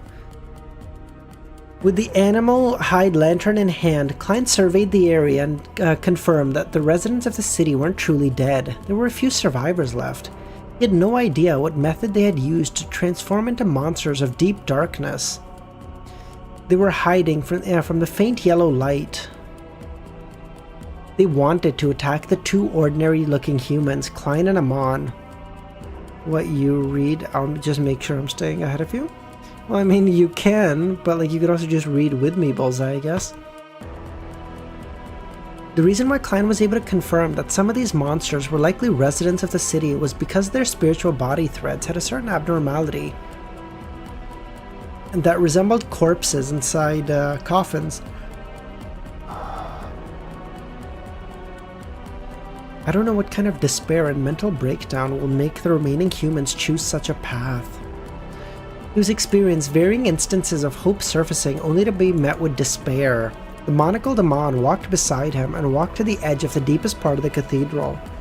Klein followed behind and saw the door covered in pale whiteness. This city is actually split into two parts, light and dark. I want you to read. Adam, I feel like I'm gonna have to do that on my own time because most of these guys hate cultivation. This city is actually split into two parts, light and dark. They're using certain abilities of the apprentice pathway to hide a portion of the area. They'll have to use a specific door to enter, Amon said as he pointed ahead. A secret sorcerer power? Amon said, behind this door is the dark of the city. I can use it to connect to a similar region far away. We can shorten our journey. Amon stretched out his left hand and pressed on the door, forming a pale white light. A regression's tale of cultivation? RTOC. I've heard people talk about this a little bit. I don't know what RTO, but I've only ever, but like, I think generally RTOC is decently liked, I think. I don't know. The light began to ripple as it rapidly spread out. At that moment, a deformed monster hiding in the depths of the darkness suddenly trembled, becoming Klein's marionette. 20 or 30 seconds ago, Klein had already completed the process of obtaining initial control and deepened his influence, but he waited until now to fully convert it. Right on the heels of that, Klein and the marionette reached out their hands at the same time, taking advantage of the opportunity when Amon changed the door. In his hand was something in the shape of a full moon, and was embossed with scarlet gemstones, the scarlet lunar corona, and the master key. At the same time, they opened their mouth and made a bang sound. They used air cannons to push the scarlet lunar corona and the master key to the door of light. These two items combined could make one hear Mr. Door's plea for help. This meant that Mr. Door's powers could enter the real world to a degree. And this was the controller of all doors. He was one of the existences who was most unwilling to see Amon become an error or control Sephira Castle. Klein didn't expect that the sealed Mr. Door could really hurt Amon. He just hoped that he could use this opportunity to interfere with the Angel of Time and create a good opportunity for himself. Of course, if Mr. Door could cause any abnormal changes to the door, magnifying or distorting the loopholes created by Amon, thus affecting Amon and teleporting him far away, Klein would be sincerely thankful.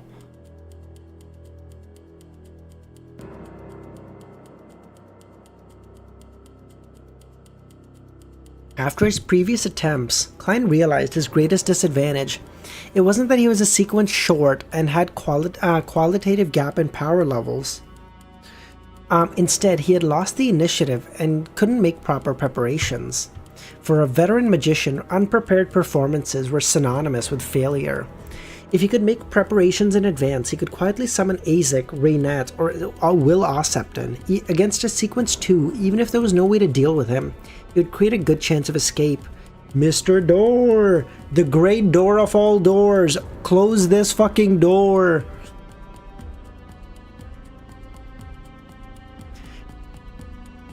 At that moment, the Scarlet Lunar Corona and Master Key whistled together through the air, arriving at the Door of Light. The white light that formed the illusory door distorted and devoured the two items, collapsing into a whirlpool. It was as though the bottom of the vortex was invisible. Just as Amon was about to turn around, he made a slight pause, as if he had heard an old friend's shouts. However, this pause disappeared, as though it never appeared in the first place.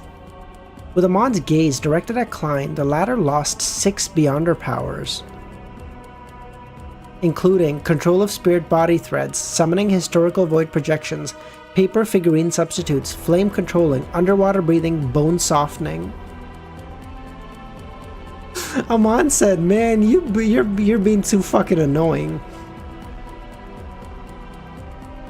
Of course, losing these powers for a marionette didn't affect Klein's subsequent operations. This indiscernible pause from before had allowed Klein to switch places with his marionette. He had already arrived deep inside the darkness of the cathedral. The deformed monsters around him trembled as he turned them into marionettes.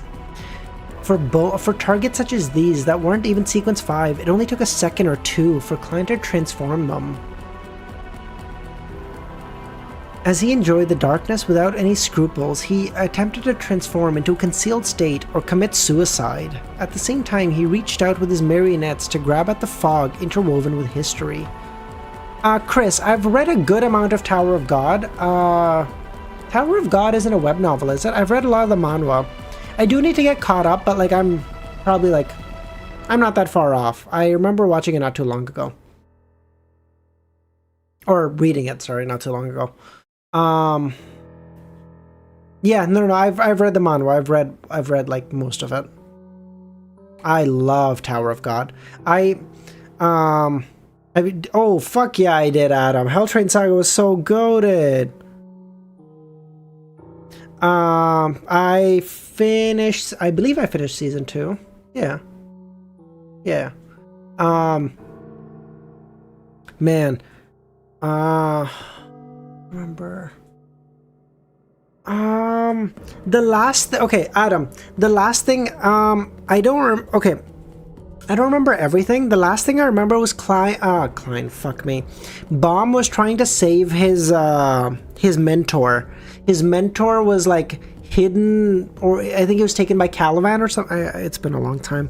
But his mentor was taken, and Klein, fuck me, holy shit.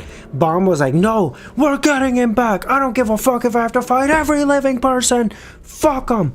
Oh, there's an ongoing Urek prequel. Oh wait, is that real?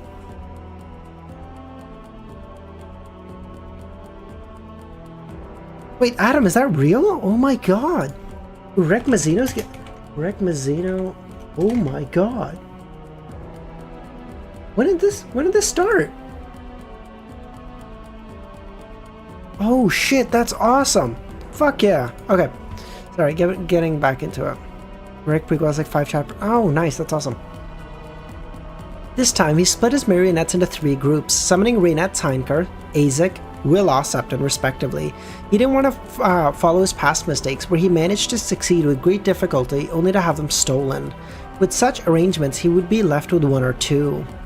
Of course, that was with the premise that Amon was able to steal multiple projections at once. This was something Klein needed to confirm. Klein retracted his hand, but didn't grab anything. All the marionettes who summoned the Snake of Fate failed. Among the Scholar of Yora group who summoned the Death Console and Rainette Heinker, 2 of them raised their arms up slightly. Klein was delighted as he felt this attempt could end up in a real escape attempt. At that moment, Amon's crystal monocle emitted a terrifying light.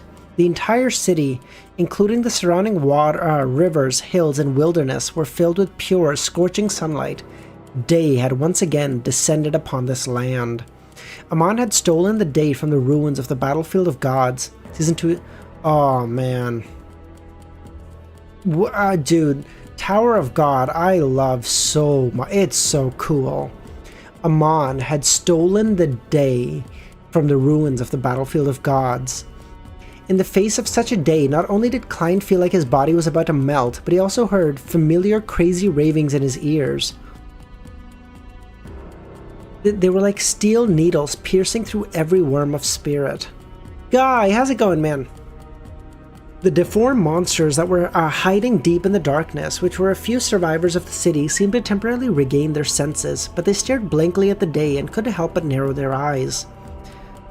Then they wildly charged towards the source of that day, melting one by one into dust. Far away in the City of Silver's afternoon campsite, the guards at the stronghold also noticed there was a light coming from the northeast. It was different from lightning, like the scene of the sun setting from the legends. This scene only lasted for a few seconds before it shattered. As soon as he recovered from the ravings, Klein saw the pointed hat Amon standing in front of him, smiling. Well done. He's such a piece of shit, dude. He's such a piece of shit. He's like, oh, that was such a great tie. That was such a great tie. You're so good. Oh my god. You're so strong. Nagato, no gamble today. No gamble today. All the money I have in cash, I'm leaving for you guys to try and figure out, okay? Listen, if anyone wants to try and rob me, I left about $1 million in cash. If anyone wants to try your luck, okay? You sent the author notes? Oh, fantastic. Thank you.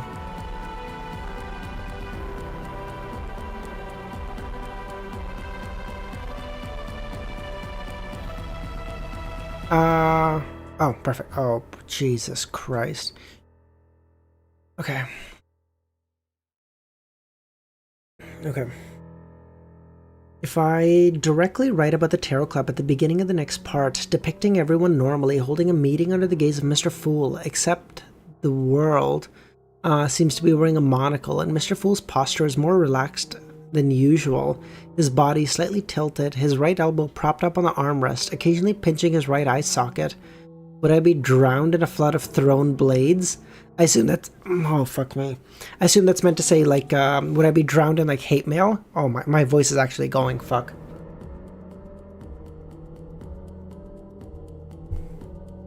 Yeah, that's fine.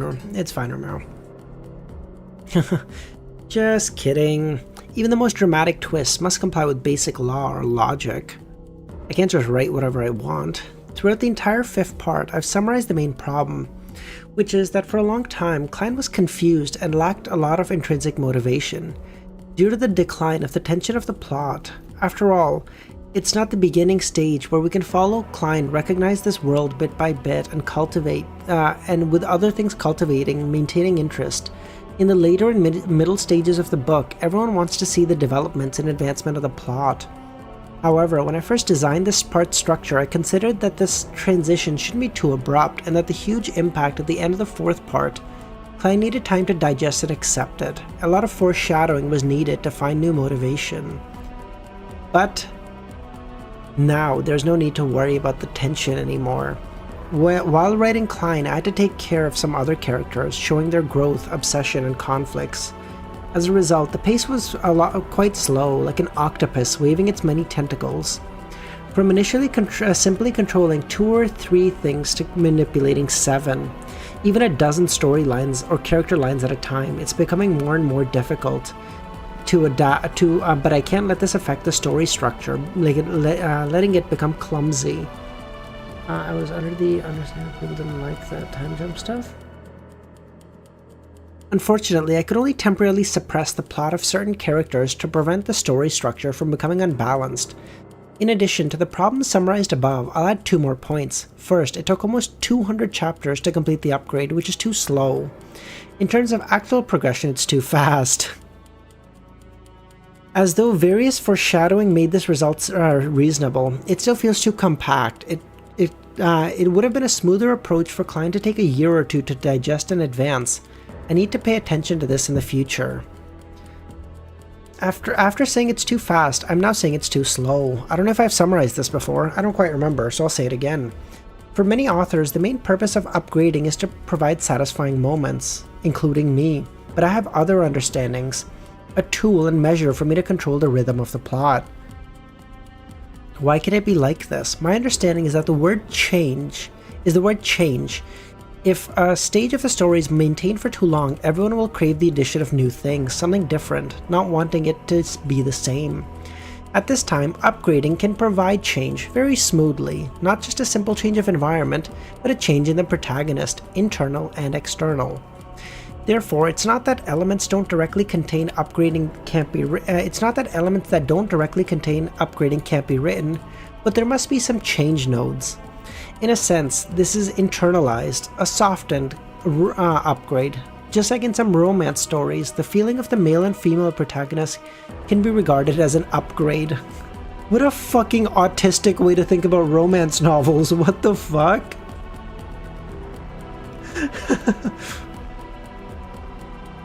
The second point I want to add is that many plots in the fifth part gradually deviated from the middle and lower extraordinary individuals and social environments, an inevitable result in the increase in Klein's strength and the level of involvements.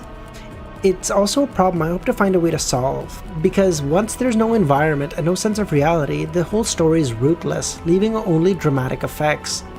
This is also the reason why my previous books developed faster and faster towards the end, except for martial arts, because repetition is too fast.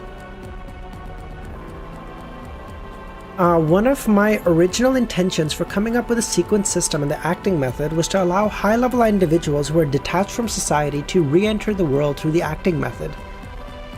Oh, that's so clever! Like, even though you're an angel and you're so detached, you have to act, and the feedback you get from people is the only thing that, oh, that's so clever. So it like forces you to stay a part of society to a degree. So clever. This is nice. Wow, that's beautiful. How much Amon art? What are you doing to me, Milos? Act and anchor's true.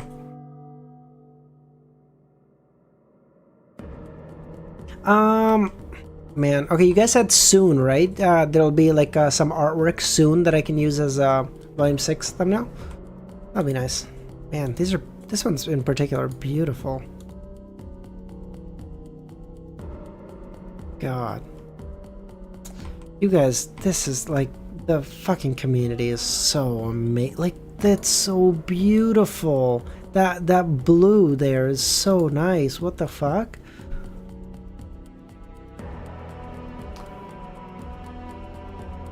Next stream is very important. Okay. No, Nagito, I saw them on my own time. My god, this is so good. Maybe I've seen this art. Maybe I've seen something similar. I feel like I've seen something really similar. Maybe I've seen the same artwork. You shouldn't leave your marionettes lying around, you dumb bitch. He's like, oh, wait, this scene. Alright, have a good night, Dr. Z. Or, have a good day, Dr. Z. This thing next stream is a death sentence? Oh, it's not that bad. Wait.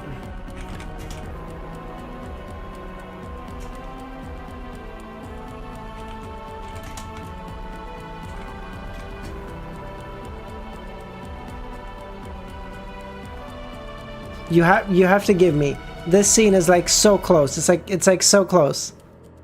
Maybe the guy got inspiration from here. A little bit. Just a little bit.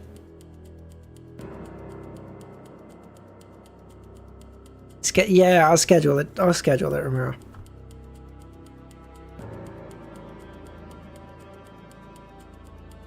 Justin, it ended so long ago.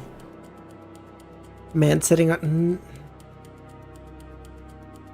You guys are so mean. Save next stream till Sunday. Everyone's off. You want me to not stream till Sunday, Gilgamesh? I mean, I can do that, but... damn, y'all are not gonna be happy.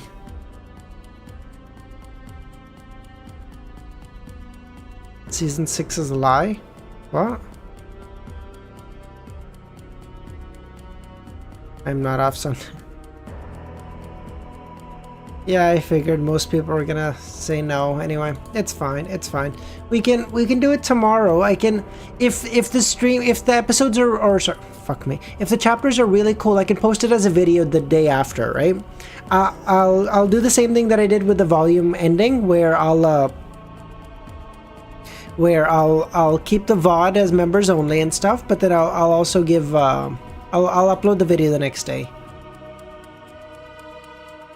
He looks like such a normal boy here. This looks like a boy you would I don't know, go to for like mid legal advice. Like he would give you some basic bitch legal advice. This is no Saul Goodman. What a good boy. Has 97 mental illnesses and is banned from most public places. Hell yeah. Nothing, Livia, nothing. Just a... Alright, fantastic. Alright, guys. I'll schedule a stream. It'll be the same time it was today. So it started about 3 hours ago. Okay? But I'll schedule it right now. Yeah. Just Amon steal the time. Yeah. Alright, guys. I'm gonna let you guys go. Thank you so much, everyone, for coming for another fantastic stream. I think we were at like basically 50 people the whole stream. It was fucking awesome. Thank you so much. Have a great rest of your day or night. I'll catch y'all tomorrow. Bye, guys.